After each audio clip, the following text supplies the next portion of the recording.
Hi guys, welcome back to top 10 movies. இன்னைக்கான வீடியோல 2026ல ஒரு பங்கமான ஆக்ஷன் த்ரில்லர் படமா ரிலீஸ் ஆன ready or not here I come அப்படிங்கிற படத்தோட முழு கதை விளக்கத்தை நாம இன்னைக்கு பார்க்க போறோம். ஆக்சுவலி இதுக்கு முதல் பாகமும் இருக்கு. சோ டைரக்டா ரெண்டாவது பாகத்துக்குள்ள போக முடியாதுல்ல, அதனாலதான் ரெண்டு பாகத்தையும் ஒரே வீடியோவா கொண்டு வந்திருக்கேன். ஒன்லைன் என்னன்னா, காதலிச்சு கல்யாணம் பண்ணிக்கக்கூடிய நம்ம கதையோட ஹீரோயினை அன்னைக்கு நைட்டே மொத்த குடும்பமும் கொல்ல பாக்குது. ஏன் இதுக்குங்கிற காரணம் தான் இந்த படத்தோட மீதி கதை.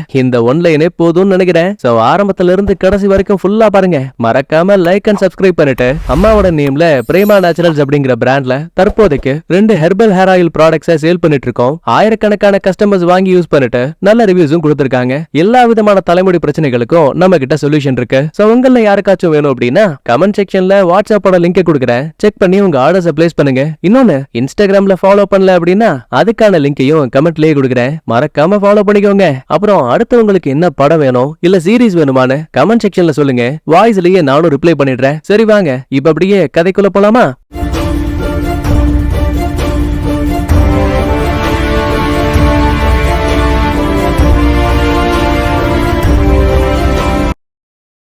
ஓபனிங் சீன்லயே ஒரு பெரிய பணக்கார வீடு. அங்க டேனி ஆலெக்ஸ் சொல்லப்படக்கூடிய 2 குட்டி பசங்க ஒரு பதட்டத்தோடயே அங்க இங்கன்னு தெரிச்சு விடுவாங்க. கடைசி கட்டத்துல ஆலெக்ஸ் அங்க இருக்கக்கூடிய கபோர்டுக்குள்ள ஒளிய வச்சுட்டு வெளியில தம்பிகாரன் டேனியல் நிக்கும் போது அங்கதான் சார்லஸ் அப்படின்னு ஒரு ஆளு வயித்துல அம்பு இறங்கினபடி டேனியல் என்ன தயவு செஞ்சு காப்பாத்து காப்பாத்துன்னு கதறுவாரு. ஆனா இந்த தம்பிகாரன் அப்படியே ஆப்போசிட்டா வாங்க வாங்க சார்லஸ் இங்கதான் இருக்காருன்னு பயங்கரமா கத்துவான். இந்த சவுண்ட கேட்டதுமே அங்க நிறைய பேரு கையில ஆயுதங்களோட வருவாங்க. எல்லாரோட முகத்திலயும் ஒரு மாஸ்க் இருக்கு.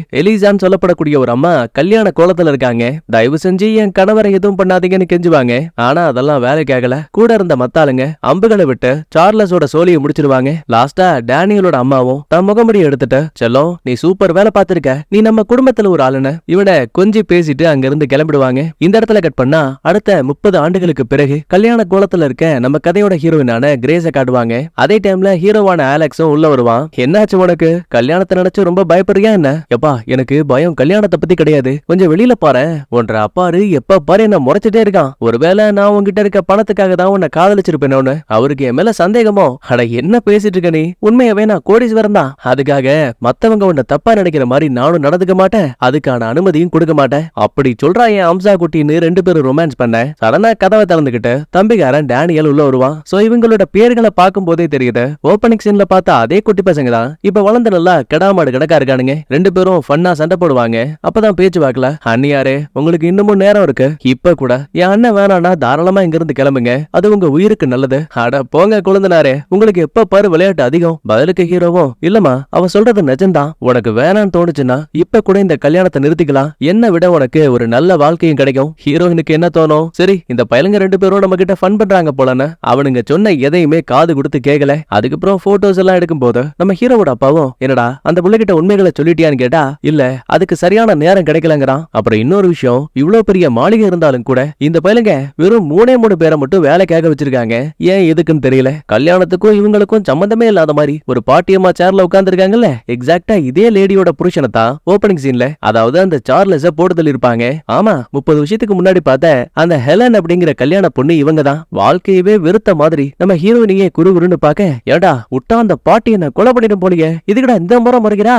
அட அப்படிலாம் கிடையாது, சும்மா தான் பாத்துருப்பாங்க. அடுத்து இந்த டேனியோட மனைவியை காட்டுறாங்க. இவள ஷார்ட்டா ஜான்சி அப்படின்னு மைண்ட்ல வச்சுப்போம். கல்யாண வேலையால பதட்டமான ஹீரோயினும் தள்ளி வந்து தனியா நிக்கும் போது கரெக்டா இந்த மாமியார் அம்மா உள்ள வராங்க. நச்சலும் தம்பிடிக்கிறியா?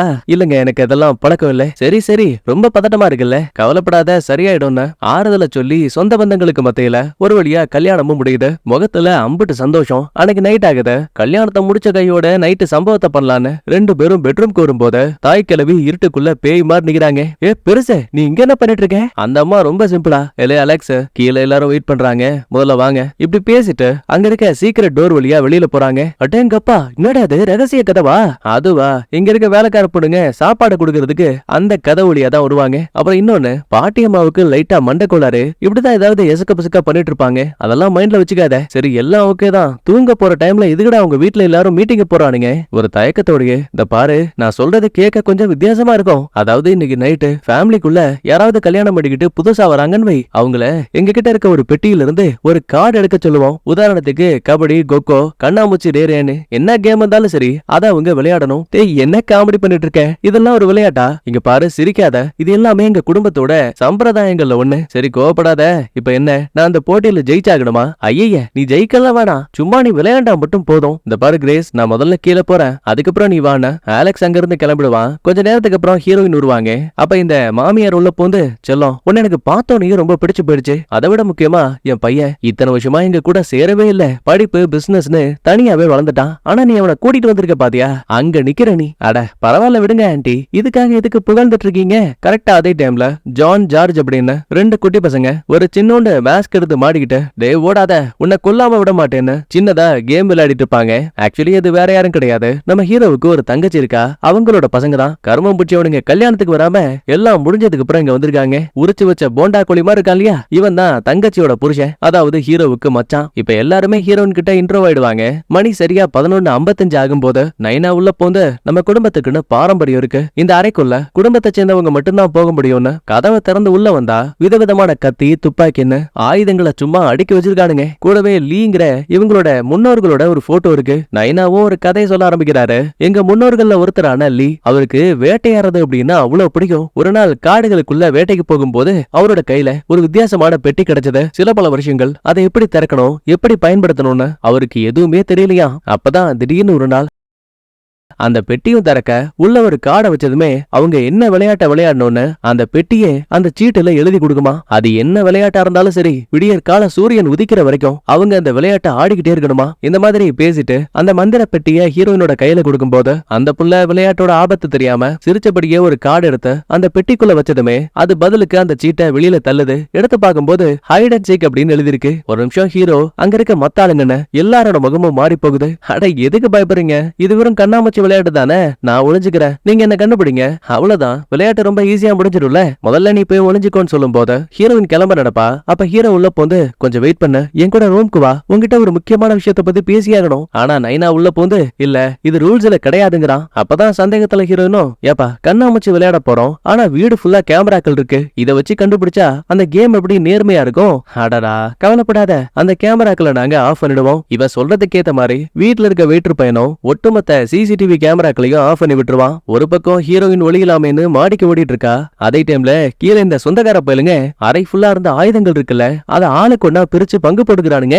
இதே டைம்ல மாடிக்கு வந்த ஹீரோயினும் சாப்பாட அறைகளுக்கு மாத்தக்கூடிய லிஃப்ட் இருக்கு இல்லையா, அதுக்குள்ள ஏறி புள்ளையாண்டா ஒளிஞ்சுப்பா. ஒரு பக்கம் ஃபேமிலி எல்லாம் கிளம்பும் போது ஹீரோ மட்டும் தனியா உட்கார்ந்துருக்கான். இங்க பாரா, நீ ஹெல்ப் பண்ணணும்னு அவசியம் கிடையாது, எங்களை தடுக்காம இருந்தாவே போதும்னு ஏதோ ஒரு காரணத்துக்காக இவனை அறைக்குள்ளேயே வச்சு லாக் பண்ணிட்டு மொத்த பேரும் வெளியில கிளம்புறதுமே நம்ம ஹீரோ அப்படியே அங்க இருக்க சீக்கிரட் டோர் வழியா ஹீரோயினை தேடி கிளம்பிட்டு இருக்கான். ஒரு பக்கம் மச்சானும் மாமியாரும் நடந்து போகும்போது, ஆமா இந்த விளையாட்டோட சடங்கு எவ்வளவு சீக்கிரம் முடியும், அட முட்டா பீஸ், எனக்கும் தெரியல. இதுக்கு முன்னாடி இதே ஹைட் அண்ட் சீக்க என் புருஷனோட அக்காவான ஹெலன் தான் விளையாடி இருக்காங்க. இப்ப மறுபடியும் ஹீரோயின் ஆடுறா. சோ எப்ப விளையாட்டு முடியுங்கிறது நம்ம கையில இல்ல. அடுத்து ஒளிஞ்சிட்டு இருந்த ஹீரோயினும் உள்ள ரொம்ப வேர்க்குதேன்னு சொல்லிட்டு வெளியில வருவா. அதே டைம்ல தூங்கிட்டு இருந்த தங்கச்சியோட பசங்களை வேலைக்காரி ஒருத்தி பாத்துட்டு இருந்திருப்பா. சடனா கண்ணம்பிடிச்சு பார்க்கும்போது பசங்கள ஒருத்தனை காணோம். எலே ஜார்ஜ் எங்கடா போனன்னு இந்த அம்மா குழந்தைய தேடி வெளியில போயிடுவாங்க. எக்ஸாக்டா இந்த விஷயத்த நம்ம ஹீரோயினும் ஒளிஞ்சிருந்து கவனிக்கிறாங்க. அப்போ ஒரு கை வந்து இவளை அப்படியே லாக் பண்ணத பார்த்தா அது நம்ம ஹீரோ. எலே சீக்கிரம் டோர் வழியா நீ என்ன பண்ணிட்டு இருக்க, கொஞ்சம் சத்தம் போடாம இருன்னு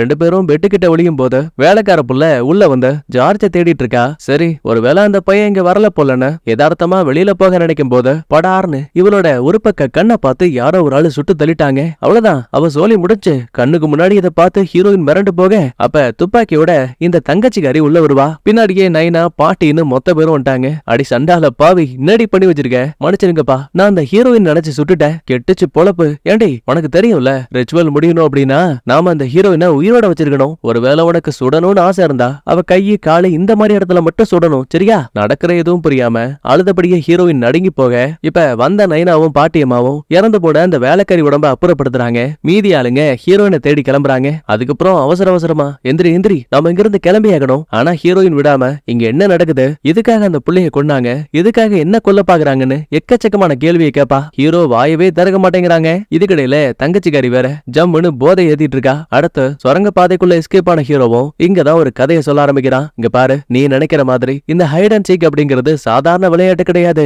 காலையில வரைக்கும் என் குடும்பத்தை சேர்ந்தவங்க உன்னை கொல்ல பாப்பாங்க. எப்படியாச்சும் நீ உயிர் பிழைச்சாகணும், சூரிய வெளிச்சத்தை பார்த்தாகணும். அப்படி இல்லன்னு வை, மிச்சம் மீதி உயிரோட உன்னை அலேக்கா தூக்கிட்டு போயிட்டு முன்னோர்கள் அறைக்குள்ள வச்சு உன் சோழியை முடிச்சிருவாங்க. அட சண்டால பாவி, என்ன நீ சொல்லிட்டு இருக்க? இங்க பாரு, எனக்கு கையெல்லாம் நடுங்கிட்டு இருக்கு. ஆனா எனக்கு புரியாத விஷயம் என்னன்னா, உனக்கு இந்த விளையாட்டு நடக்க போகுது, அவங்க என்ன கொல்ல போறாங்கன்னு எல்லாமே தெரியும் தானே? அப்புறம் எதுக்குடா என்ன இங்க கூட்டிட்டு வந்த? முன்னாடியே எச்சரிச்சிருக்கலாம்ல. எனக்கு புரியுது, இது எல்லாமே என்னோட தப்பு தான். ஆனா நான் நினைச்சது நீ ஏதாவது பல்லாங்குழி சொப்பு சாமா மாதிரி ஏதாவது விளையாட்டு வரும்னு பார்த்தா ஹைட் அண்ட் சீக்கை இழுப்பன்னு நான் என்ன கனவா கண்டேன்? நீ நம்பினாலும் நம்பலனாலும் அளவுக்கு அதிகமா நான் உன்னை காதலிக்கிறேன். எனக்கு உன்னோட உயிர் முக்கியம். இந்த வீட்டுக்குன்னு நிறைய ரூல்ஸ் அண்ட் ரெகுலேஷன்ஸ் இருக்கு, அதை என்னால மீற முடியாது. அதுக்காக மட்டும்தான் உங்ககிட்ட இருந்து உண்மைகளை மறைச்சேன். ஆனா இங்க உன்னோட உயிர் போக கூடாது. சோ இந்த சுரங்கத்தோட மறுபக்கம் கிச்சனுக்கு போகுது. ஆல்ரெடி வீடு ஃபுல்லா செக்யூரிட்டி லாக் இருக்கு. சோ நான் அதை ஆஃப் பண்ணா மட்டும்தான் உன்னால வெளியில போக முடியும். கண்ட்ரோல் ரூமுக்கு போயிட்டு நான் எல்லாத்தையும் ஆன் பண்ணி விடுறேன். அந்த சின்ன கேப்ல கார் சாவி எடுத்துட்டு இங்க இருந்து தப்பிச்சு போயிடானா ஹீரோ ஒரு நல்ல பிளான கொடுக்குறான். ஏதோ ஒரு சில குருட்டு நம்பிக்கையில ஹீரோவோட பேச்சை கேட்டு அழுதபடியே ரெண்டு பேரும் ஆளுக்கு ஒரு பக்கமா பிரிறாங்க. அப்படியே இதே டைம்ல இந்த மச்சாங்காரனை பாருங்களேன், கையில வச்சிருக்க அந்த வில் அம்புகளை எப்படி பயன்படுத்தணும்னு தெரியாம யூடியூப ஓபன் பண்ணிட்டு அதை எப்படி யூஸ் பண்ணணும்னு டுட்டோரியல் வீடியோ பார்த்துட்டு இருக்காங்க. ஒரு பக்கம் ஹீரோயின் பொறுமையா நடந்து போகும்போது இவ போட்டிருக்க காஸ்டியூமே நடக்கிறதுக்கு டிஸ்டர்பா இருக்கு. அடச்சி கருமத்தன அதை அப்படியே முட்டி வரைக்கும் அறுத்து போட்டுருவா. அப்புறம் ஹீரோ சொன்ன மாதிரி மறுபக்கத்துக்கு வந்துருவா. சரி கிச்சனுக்குள்ள போலான்னு கதவை திறக்க பார்த்தா அங்க ரெண்டு கதவு இருக்கு. அட பாவி அலெக்ஸ், இங்க கொண்டாந்து நிறுத்திருக்க பாத்தியா நீ? சரி கடவுள் மேல பாரத்தை போட்டு கதவை திறக்க வேண்டியதான்னு லைட்டா கதவை திறந்து பார்த்தா அங்க பாட்டியம்மா, டேனி அப்புறம் இந்த நைனான்னு மூணு பேரும் வேலைக்காரி உடம்ப தூக்கிட்டு போயிட்டு இருப்பாங்க. ஹீரோயினா அலேக்கா பாத்துட்டானுங்க. ஐயோ மாட்டிக்கிட்டமேன்னு ஹீரோயின் பயப்பட அதே டைம்ல கரெக்டா தங்கச்சிக்காரி உள்ள வந்துட்டா. ஹீரோயினை பார்த்து பட படன்னு சுட ஆரம்பிக்க அவளால துப்பாக்கியை ஒழுங்கா கூட பிடிக்க முடியல. கண்ணை கீழே போட்டுருவா. இந்த சின்ன கேப்ல ஹீரோயின் அங்க இருந்து ஓடி போயிடுவாங்க. பக்கத்து அறைக்குள்ள ஒரே ஒரு போன் இருக்கு. சரி உதவிக்காக போலீஸை கூப்பிடலான்னு பாக்கும்போது கால் ரீச் ஆகல. இவ்வளவு பெரிய வீட்ல இப்ப கிச்சனை எப்படி தேடி கண்டுபிடிக்கிறதுன்னு பதுங்கி பதுங்கி போகும்போது படார்னு கதவை திறந்துகிட்டு டேனி பையன் உள்ள வருவான். ஒரு நிமிஷம் இவளுக்கு முகத்துல ஈ ஆடல. மேல எங்கேயும் ஹீரோயினை பார்த்துட்டு கவலைப்படாத, நான் உன்னை அவ்வளவு சீக்கிரம் கொல்ல மாட்டேன், இப்போதைக்கு சரக்கடிக்கு தான் வந்தேன். டேனி நீ ரொம்ப நல்லவன் எனக்கு தெரியும். அலெக்ஸும் என்ன காப்பாத்த தான் ட்ரை பண்ணிட்டு இருக்கான். தயவு செஞ்சு எனக்கு உன்னோட உதவி தேவை. மன்னிச்சிரு, என் குடும்பத்தை எதிர்த்து என்னால எதுவும் பண்ண முடியாது. உனக்கு நான் 10 நொடிகள் டைம் தரேன். அதுக்குள்ள இங்க இருந்து ஓடி போயிடு. உசருக்கு பயந்து ஹீரோயின் ஓடும் போது ஹீரோயினை நான் பார்த்துட்டேன், சீக்கிரம் வாங்கன்னு வேணும்னே இந்த பைய கத்துவான். சத்தத்தை கேட்டு மொத்த பேரும் உள்ள வர எலே எங்கடா ஹீரோயின் கேட்டா மன்னிச்சிருங்க அவ தப்பிச்சு போயிட்டான்னு சொல்லுவான். அட போடா நார பயல, உன்னால உருப்படியா ஒரு வேலையை கூட பண்ண முடியல. கூடவே ஜான்சி வேற. என்னப்பா நீ ஹீரோயினை பார்த்து ரொம்ப அக்கறைப்படுறியா என்ன? எனக்கு தெரியும் நீ நினைச்சிருந்தா அவளை பிடிச்சிருக்க முடியும், வேணும்னே தப்பிக்க விட்டுருக்கல. டேனி மறந்துட்டியா? நான் முதல் முறையா இந்த வீட்டுக்கு வரும்போது நானும் விளையாட்டுல கலந்துகிட்டேன். ஆனா ஏன் புண்ணியம் எனக்கு இந்த மாதிரி ஹைட் அண்ட் சீக் கேம்லாம் வரல. அதே டைம்ல தங்கச்சி கடுப்பாயிட்டு என்ன சும்மா நீங்க சண்டை போடுறீங்க, முதல்ல அந்த ஹீரோயினை நம்ம உயிரோட பிடிக்கணும். என் கையில இருந்த கண்ணை வேற போதையில எங்கேயோ போட்டு வந்துட்டேன். மச்சாங்காரனும் பரவாயில்ல என் வில்ல பயன்படுத்துன்னு கையில கொடுப்பான். ஓ இதுவா, எனக்கு யூஸ் பண்ண தெரியாதே, எங்க ட்ரை பண்ணி பாக்குறேன்னு தெரியாதனமா இந்த புள்ள ட்ரிகரை பிடிச்சு அழுத்த குறுக்க வேலைக்காரி வந்துட்டா. அப்ப தெரியாதனமா அம்பு ரிலீஸ் ஆகி அந்த புள்ளியோட வாயில இறங்கிருச்சு. ஆடச்சி எனக்கு மட்டும் ஏன் தான் இப்படி எல்லாம் நடந்து தொலையுதோன்னு தங்கச்சிக்காரி ஒப்பாரி வச்சு அழுதுட்டு இருக்கா. அப்ப கறக்கு முறக்குன்னு தொண்டையில குத்து வாங்கின இந்த வேலைக்காரி மூச்சு விட கஷ்டப்படுவா போல. தாய்க்கிழவி இதை பார்த்து கடுப்பாயிட்டு இருடி தக்காளி உன் கதையை முடிக்கிறேன்னு கையில இருந்த வெப்பனை வச்சு அந்த புள்ளியோட கழுத்தாம்பாட்டிலேயே போட்டு மொத்தமா சோழியை முடிச்சு விட்டாங்க. ஜான்சி என்ன சொல்றானா, இங்க இருக்க கேமராக்களை ஆன் பண்ணலாம், அது மூலமா ஹீரோனை ஈஸியா கண்டுபிடிக்க முடியும். ஆனா நைனாவுக்கு அதுல விருப்பம் இல்ல. இங்க பாருங்க நமக்குன்னு பாரம்பரியம் இருக்கு, அதை ஃபாலோ பண்ணி மட்டும்தான் நாம நம்மளோட விளையாட்டை விளையாடணும். நீங்க என்ன வேணா பண்ணுங்க, ஆனா அந்த ஹீரோயின் கதையை நாங்க தான் முடிப்போன்னு பாட்டியம்மாவும் ஜான்சியும் டீமா கிளம்புறாங்க. மறுபக்கத்துல எஸ்கேப் ஆன ஹீரோயினும் வழியில அந்த ரிச்சுவல்கான ரூமை கவனிக்கிறா. உள்ள ஏற்கனவே நிறைய வெப்பன்ஸை பார்த்திருப்பால. சோ தன்னோட உயிரை தான் தான் காப்பாத்திக்கணும்னு அங்க மாட்டி வச்சிருந்த ஒரு ஷாட் கன் எடுத்துட்டு சண்டைக்கு தயாராகிறா. அடுத்து கண்ட்ரோல் ரூமுக்கு வந்த ஹீரோ கேமராக்களை ஆன் பண்ணிட்டு லாக் பண்ணிருக்க டோர்ஸை ஓபன் பண்ணலான்னு பாக்கும்போது இந்த சிஸ்டம் எப்படி பயன்படுத்தணும்னு இந்த பயலுக்கு தெரியல. அதே டைம்ல ஹீரோயினும் ஹீரோ சொன்ன மாதிரி இப்ப நேரா அங்க இருக்கக்கூடிய கிச்சனுக்கு வந்துட்டா. செக்யூரிட்டி சிஸ்டமும் கேமராக்களும் இன்னும் ஆன்ல தான் இருக்கு. சோ இத ஹீரோ ஆஃப் பண்ணா மட்டும்தான் இவளால வெளியில போக முடியும். அந்த அளவுக்கு பொறுமை இல்ல. சோ உயிர் பயத்துல துப்பாக்கியை வச்சு கதவை சுடலாம் ட்ரை பண்ணும் போது தோட்டாவை போட மறந்துட்டா. கொடுமைக்கு என்ன, அப்ப கிச்சனுக்குள்ள வெயிட்டர் பையன் டீ போட வருவான். உயிர் பயத்துல தோட்டாக்களை உள்ள போடலான்னு கண்ணை லைட்டா ஓபன் பண்ணும் போது கொஞ்சமா சத்தம் கேட்டுரும். வெயிட்டர் பையன் சந்தேகத்துல செக் பண்ணுவான். ஆனா அங்க ஹீரோனை காணோம். ஏன்னா இவ மறுபக்கத்துக்கு வந்துட்டா. அப்புறம் கிடைக்கிற சின்ன கேப்ல எப்படியோ தோட்டாக்களையும் லோட் பண்ணிடுவா. அதே டைம்ல ஹீரோவும் பூட்டி இருந்த எல்லா கதவுகளையும் திறந்து விட்டுருவான். இத வெயிட்டர் பையன் பார்த்துட்டு ஆமா இந்த வேலையை யார் பார்த்தாங்கன்னு கதவு கிட்ட போகும்போது பதுங்கி இருந்த ஹீரோனும் துப்பாக்கியை காட்டி நகந்தா சுற்றுவேன், ஒழுங்கா வழியை விட்டு விலகுன்னு மிரட்டுவா. அப்படியா எங்க சுட்டு பாருன்னு ரொம்ப கேஷுவலா சிரிக்கிறான். இவ்வளவு ட்ரிகரை புடிச்சு அழுத்துவா. ஆனா துப்பாக்கி வேலை செய்யல. அச்சோ பாவம் செல்லம், நீ கொண்டு வந்த துப்பாக்கி ஒரு போலிமா. தோட்டாக்கள் உண்மை, ஆனா உள்ள அதுல மருந்து இல்ல. ரெண்டு பேருக்கும் தள்ளுமுள்ள ஆரம்பிக்க நம்ம ஹீரோனும் அங்கிருந்த சூடான டீ எடுத்து டப்புன்னு மூஞ்சில அடிச்சுட்டா. பதிலுக்கு அவன் அரகுற பார்வையோட கத்திய கையில் எடுத்துக்கிட்டு கண்ணா அப்படின்னு வீசிட்டு இருக்கான். இந்த பக்கத்துல ஹீரோ கண்ட்ரோல் ரூம்ல இருந்த எல்லாத்தையும் அடிச்சு உடைக்க ஆரம்பிக்கிறான். இந்த சவுண்ட கேட்டு டேனியோ நைனாவோ வந்துட்டாங்க. யோ உன்னாலதான் எல்லா பிரச்சனையும், இன்னைக்கு உன்னை கொல்லாம விட மாட்டேன்னு நைனா கூடயே சண்டைக்கு போகும்போது டேனி உள்ள பொந்து தடுக்கிறான். இத தனக்கு சாதகமாகிட்டு மண்டையிலேயே ஒரு அடியை போட்டு ஹீரோவை மயங்க வச்சுட்டாங்க. என்ன டேனி, நீ என் பக்கமா இல்ல உன் அண்ணன் பக்கமா? அப்பா பாத்தீங்கல்ல, நான் தான் அண்ணனை பிடிச்சுக்கிட்டேன். அப்படின்னா நான் உங்க பக்கம் தான்ப்பா. அப்படின்னா உன் அண்ணனை பிடி, அறைக்குள்ள அடைச்சு வைக்கலான்னு தூக்கிட்டு போறாங்க. அடுத்து இந்த வெயிட்டர் கையில கத்தி இருக்க விஷயத்த பார்த்து பயந்து போன ஹீரோயினும் வேற வழியா தப்பிச்சு போலான்னு ஓடும் போது வழியில இந்த சாப்பாட இடம் மாத்துறதுக்கு பயன்படுத்தக்கூடிய லிப்ட் இருக்கு இல்லையா, அதுக்குள்ள மூணாவது வேலைக்காரி ஒளிஞ்சிருக்கா. எம்மா தாயே, இன்னும் எதுவும் பண்ணிடாதீங்க. இங்க பாரு, என்ன பார்த்து பயப்பட வேண்டிய அவசியம் கிடையாது. இங்க இருக்க எமர்ஜென்சி கதவுகளை நான் திறந்துட்டேன். உன்ன மாதிரி நானும் உயிருக்கு தான் போராடிட்டு இருக்கேன். முதல்ல வா,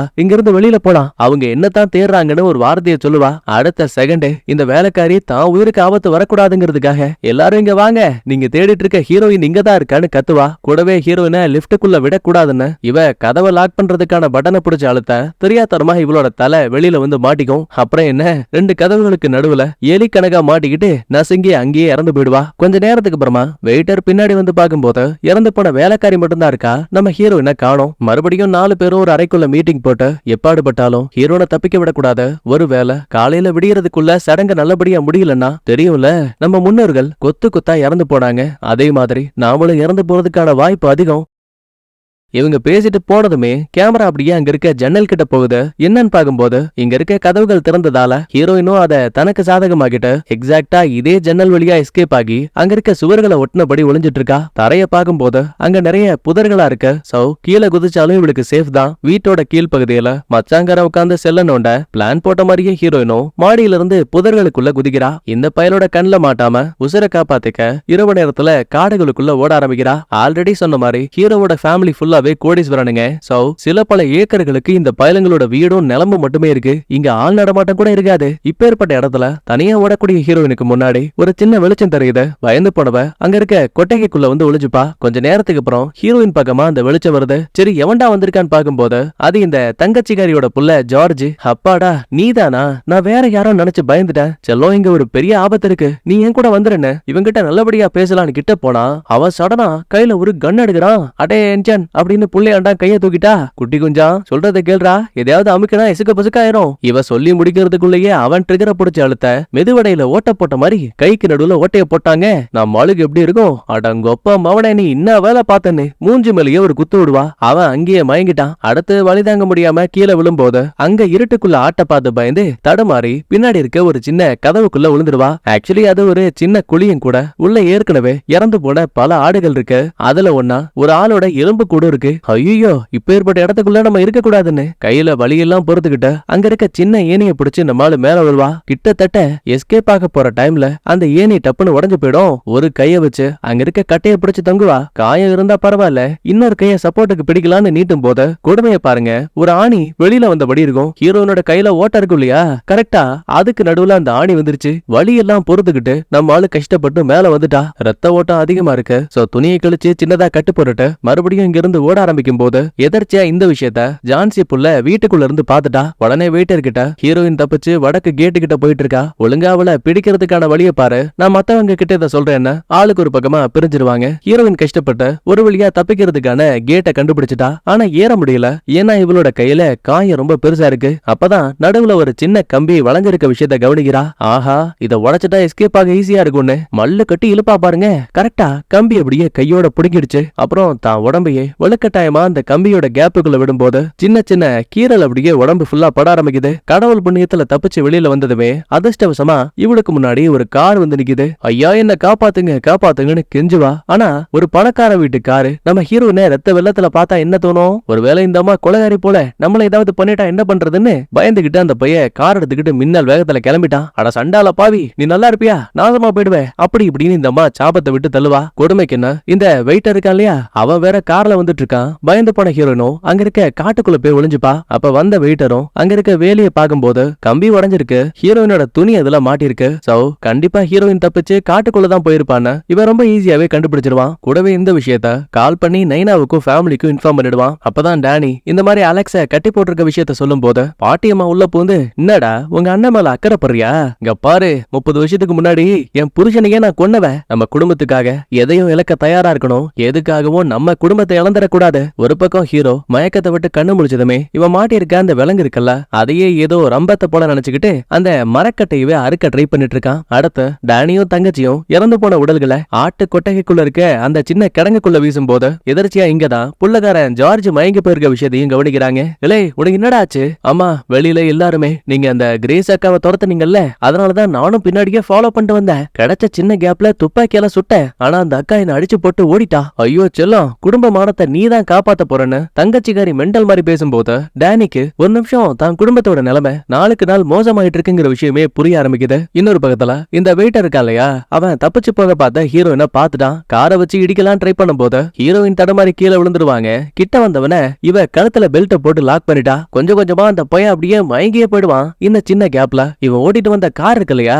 அதை எடுத்துக்கிட்டு தப்பிக்க ட்ரை பண்ணுவா. இங்கதான் ஜஸ்டின் அப்படின்னு இந்த காருக்குள்ள இருக்க ஏஐ பேச ஆரம்பிக்குது. எலே தம்பி, நான் ஆபத்துல இருக்கேன், உடனே போலீஸ்க்கு கால் பண்ணுன்னு சொன்னா, ஒரு நிமிஷம் இருங்க, நீங்க இந்த வண்டியோட ஓனரே கிடையாது, நீங்க திருடிட்டீங்கன்னு எனக்கு சிக்னல் வந்திருக்கு, அதனால வண்டியோட இன்ஜினை நான் ஆஃப் பண்ண போறேன், என்ன மன்னிச்சிருங்கன்னு சொல்லிட்டு படார்னு வண்டி அங்கேயே ஆஃப் ஆயிடுச்சு. நட்டநாடு காட்டுக்குள்ள படார்னு வண்டி ஆஃப் ஆனதால இப்ப என்ன பண்றது, எங்க போறதுன்னு ஹீரோனுக்கு எந்த ஒரு ஐடியாவும் இல்ல. அப்ப கொடுமைக்குன்னு மயங்கி போயிருந்த இந்த வெயிட்டர் பையன் திரும்ப வந்துட்டான். கண்ணாடியை உடைச்சு உள்ள இருந்த ஹீரோயினை மயக்க ஊசியை போட்டு புள்ளைய புடிச்சிட்டான். கொஞ்ச நேரத்துக்கு அப்புறமா ஹீரோயின் கண்ணம் பிடிக்கும் போது பக்கத்து சீட்ல ஹீரோ உட்கார்ந்து இருக்க மாதிரியும், அலெக்ஸ் நீ வந்துட்டியா? ஆமா செல்லம், இப்ப நம்ம சேஃபா இருக்கோம், இந்த வீட்டை விட்டு நம்ம கிளம்பிடலாம். இந்த மாதிரி ஆரம்பத்துல பாசிட்டிவா தெரிஞ்சாலும் கூட கொஞ்ச நேரத்துக்கு அப்புறமா ஹீரோ ஒரு பயங்கரமான முகமுடிய போட்டிருக்க மாதிரியும் தெரியுது. படார்னு கண்ணு முழிச்சா இது எதுவுமே உண்மை கிடையாது, நம்ம ஹீரோயின் கண்ட கனவு. நகர முடியாத மாதிரி இந்த வெயிட்டர் பையன் ஹீரோயினோட காலு கையின்னு எல்லாத்தையும் கட்டி போட்டிருக்கான். நயனாவுக்கு வீடியோ கால் பண்ணி, சார் கவலைப்படாதீங்க, நான் ஹீரோனை பிடிச்சிட்டேன், இன்னும் கொஞ்ச நேரத்துல வீட்டுக்கு வந்துருவேன்னு இன்ஃபார்ம் பண்ணுவான். ஹீரோயினால இதை பார்த்து பொறுக்கவே முடியல. என்னங்கடா விட்டா ஓவரா பண்றீங்கன்னு எட்டி கிட்டி அந்த வெயிட்டர் மூஞ்சிலேயே மாங்குன்னு உதப்பா. பாதியில காலும் கட்டாகுது. கட்டுப்பாட்டை இழந்து கார் அங்க இருக்கக்கூடிய மரங்கள்ல குத்தி நிக்குத. கஷ்டப்பட்டு வண்டியை விட்டு வெளியில வரும்போது முன்னாடி இந்த டேனி வந்து நிக்கிறான். டேனி தயவு செஞ்சு இந்த வீட்டை விட்டு என்ன வெளியில கொண்டு போ, எனக்காக நீ பண்ணக்கூடிய பெரிய உதவி இதுவா தான் இருக்கும். உனக்கு தெரியும்ல, என்ன நீ சாகடிச்சா எப்பவுமே அலெக்ஸ் சொன்ன மன்னிக்கவே மாட்டான். எனக்கும் புரியுது, ஆனா இதை செய்யறது தவிர வேற வழியே இல்லன்னு ஒரே அடியில ஹீரோனை அங்கேயே மயங்க வச்சுட்டான். அது மட்டும் இல்ல, நீங்க ஒளிஞ்சிருந்தது போதும், வெளியில வாங்கன்னு சொல்லுவான். பார்த்தா மரங்களுக்கு பின்னாடி இருந்து இந்த நைனா பையன் வருவான். எலே என்ன எப்படா பார்த்த? உங்க சென்ட் வாசம் தான் ஊரு ஃபுல்லா வீசுதேன்னு லைட்டா கலாய்ச்சி பேசிட்டு நம்ம ஹீரோனை தூக்கிட்டு திரும்ப வீட்டுக்கு போயிட்டு இருக்கானுங்க. ஒரு பக்கம் ஹீரோவோட அம்மா நம்ம அலெக்ஸ பார்த்து, இங்க பாரு செல்லம், நடக்கிறது எல்லாமே நம்ம குடும்பத்தோட நன்மைக்காக. எனக்கு தெரியும் நமக்கு பிடிச்ச காதலிச்ச ஒரு பொண்ணை இழக்கிறது அவ்வளவு கஷ்டம்தான், ஆனா இதை நம்மளால மாத்த முடியாது. ஆல்ரெடி எங்களை விட்டு போனியே, அப்புறம் எதுக்காகடா திரும்ப வந்த? இதெல்லாம் உன்னோட தப்புன்னு அலெக்ஸ பிளேம் பண்ணுவாங்க. அதோட விட்டா பரவாயில்ல, இந்த தங்கச்சி அப்புறம் தங்கச்சி பசங்களுக்கு இந்த ஏஜ்ல இருந்தே தான் குடும்பத்தோட கதை வரலாறெல்லாம் சொல்லி இவங்களோட மைண்டையும் இந்த அம்மா கெடுத்துட்டு இருக்கு. அடுத்து மொத்த பேரும் கெட்டப் எல்லாம் மாத்திக்கிட்டு இப்ப அந்த ரிச்சுவல் ரூமுக்கு வந்திருக்காங்க. மேடையில நகர முடியாத மாதிரி ஹீரோயினோட கை கால் வாயெல்லாம் கட்டி போட்டாச்சு. சடங்கு ஆரம்பிக்கிறதுக்கு முன்னாடி எல்லாருமே ஒரு சின்ன சரக்கு அடிச்சாகணும். சோ ஒரே கப்ல மொத்த பேரும் ஒன் பை ஒன்னா சரக்கு ஊத்தி குடிப்பாங்க. ஆச்சா பூச்சான்னு புரியாத வார்த்தைகள்ல மந்திரங்களை உச்சரிச்சுட்டு கடைசியில இந்த நைனா கத்திய ஹீரோயினோட இதயத்துல இறக்கலான்னு பாக்கும்போது என்னாச்சுன்னு தெரியல, ஓங்கட கத்தியை நிறுத்துறான். சடனா பயவுள்ள ரத்த வாந்தி எடுக்கிறான். ஆக்சுவலா இவன் மட்டும் கிடையாது, இந்த ரிச்சுவல்ல கலந்துகிட்ட டேனியை தவிர மத்த எல்லாருமே ரத்தமா வாந்தி எடுக்கிறாங்க. அட பாவி, டேனி என்னடா பண்ணி தொலைஞ்ச, மன்னிச்சிருங்க, நீங்க பண்ணக்கூடியது மிகப்பெரிய தப்பு. நாங்க தான் தப்பான பாதையில போயிட்டோம். எதிர்காலத்துல குழந்தைகளையும் நீங்க கெடுக்குறீங்க. அதனாலதான் நீங்க குடிக்கிற சரக்குல நான் ஆசிட்ட கலந்து விட்டேன்னு மொத்த உண்மையை போட்டு உடைச்சிட்டான். அதுக்கப்புறம் ஹீரோயினை காப்பாத்திட்டு இவன் ஒரு பக்கத்துல ஓட, ஹீரோவும் விலங்க மாட்டி இருந்த அந்த கட்டையை அறுத்து போட்டுட்டு அவனும் இப்ப எஸ்கேப் ஆயிட்டான். அப்பதான் ஹீரோயினும், எனக்கு தெரியும்டா என்ன காப்பாத்த நீ வருவேன்னு. டேனி நீ ரொம்ப ரொம்ப நல்லவன் தெரியுமா? ஆமாடி, இப்ப நல்லவனா கெட்டவனான்னு சர்டிபிகேட்டா கேட்டாங்க. அவங்க யாரும் சாகல, கண்டிப்பா அவனை தேடி வருவாங்கன்னு சொல்லும் போதே வழியில இந்த ஜான்சி புள்ள கையில கன்னோட வந்துட்டா. ஏண்டா டேய், மத்தவங்களை கொல்ல பார்த்த பரவாயில்ல, நான் உன்னோட பொண்டாட்டி, என்னையும் கொல்ல பார்த்திருக்கல அப்படின்னா என் மேல உனக்கு காதலே இல்லல, உன்னை சும்மா விட மாட்டேன்னு யோசிக்காம டேனியோட கழுத்துலயே ஒரு தோட்டா விறகிட்டா. ரத்த வெள்ளத்துல அவன் சுருண்டு விழ ஹீரோயினுக்கு கோவம் தாங்கல. திபு திபுன்னு ஓடி வந்தவன் ஜான்சிய அடி அடி நடிச்சு தபடாவ பேத்துட்டா. அவ மயங்கி போனதுமே டேனிக்கு என்னாச்சுன்னு பாக்கும்போது கண்டிப்பா அவன் பிழைக்க மாட்டான். அப்ப கூட நீ ரொம்ப நல்லவ, இந்த இடத்த விட்டு தப்பிச்சு போயிடுன்னு ஹீரோனுக்கு ஹெல்ப் பண்ணுவான். அப்பயும் கடைசியில இந்த நைனா குறுக்க வந்த, ஏண்டி உன்னை அந்த அறைக்குள்ளேயே வச்சு முடிக்க பார்த்தேன், பரவாயில்ல, சாத்தான் எங்க பலியை கொடுத்தாலும் ஏத்துக்கும், இன்னைக்கு உன் சாவு என் கையில தானே கெத்தா டயலாக் பேசிட்டு கிட்ட வரும்போது பக்கத்துல இருந்த ஒரு காடா விளக்கு எடுத்து டப்புன்னு மண்டை மேல ஒரு அடி. நைனா அங்கேயே மயங்கி போக இவ கையில இருந்த விளக்கு கீழே விழுந்த அந்த ஒட்டுமொத்த அறையும் தீ பிடிச்சு எரிய ஆரம்பிக்குது. அப்புறம் நம்ம எஸ்கேப் ஆன ஹீரோ இருக்கா இல்லையா, அவன் ஓடி வரும்போது வழியில டேனி உயிருக்கு போராடக்கூடிய விஷயத்த கவனிக்கிறான். காப்பாத்த ட்ரை பண்ணாலும் கூட அதெல்லாம் வேலைக்கு ஆகல, கண் முன்னாடியே இறந்து போயிடுவான். ஹீரோயின் ஒரு பக்கத்துல அங்க இங்கன்னு சுத்தி டைனிங் ஹாலுக்கு வரும்போது மாமியார் பாத்துட்டா கீழே தள்ளி விட்டு கழுத்தை நெரிச்சு கொல்ல பாப்பாங்க. ஹீரோயினும் டைனிங் டேபிள்ல இருக்க துணியை பிடிச்சு இழுப்பாங்க. அப்ப அதுக்கு மேல இருந்த மந்திர பெட்டியும் கீழே விழும். இத வச்சுதானே ஆட்டம் போட்ட, இன்னைக்கு இத வச்சே உன் கதையை முடிக்கிறேன்னு பெட்டியை வச்சு டப்பு டப்புன்னு ஆத்தாகாரி மண்டையை அடிச்சு உடைச்சிடுவா. அது மட்டும் கிடையாது, இவ அடிச்ச வேகத்துக்கு அந்த அம்மா அதே இடத்துல இறந்து போயிடுவாங்க. இதை எக்ஸாக்டா அங்க வந்த ஹீரோவும் பாத்துடுவான். என்ன மன்னிச்சிரு, நான் இதை வேணும்னு படலன்னு சொல்லும் போது அமைதியா கிட்ட வந்தவன், பரவாயில்ல விட, கூடிய சீக்கிரமே எல்லாம் முடிஞ்சிடும்னு. ஆரம்பத்துல அன்பாத்தான் ஹீரோனோட தலைமையில கைய வைப்பான். ஆனா திடீர்னு பார்த்தா இவன் அவளை பிடிச்சு நசுக்க ஆரம்பிக்கிறான். அது மட்டுமா, எல்லாரும் இங்க வாங்க, நான் ஹீரோனை பிடிச்சிட்டேன்னு கத்துறான். சோ இப்பதான் விஷயம் புரியுது. இவ்வளவு நேரமா நல்லவனா இருந்தவன் தான் அம்மாவோட இறப்ப கண்ணுக்கு நேரா பார்த்ததுக்கு அப்புறம் இவனால ஹீரோனை விட முடியல. எங்க ஒரு வேலை தான் அம்மாவை போல மத்த குடும்பத்தை சேர்ந்த ஆளுங்களும் இறந்து போயிடுவாங்களோன்னு அந்த ஒரு பயத்தாலேயே ஹீரோயினை பலி கொடுக்கறதுக்கு இவனும் ரெடி ஆயிட்டான். மறுபடியும் அறைக்குள்ள வராங்க.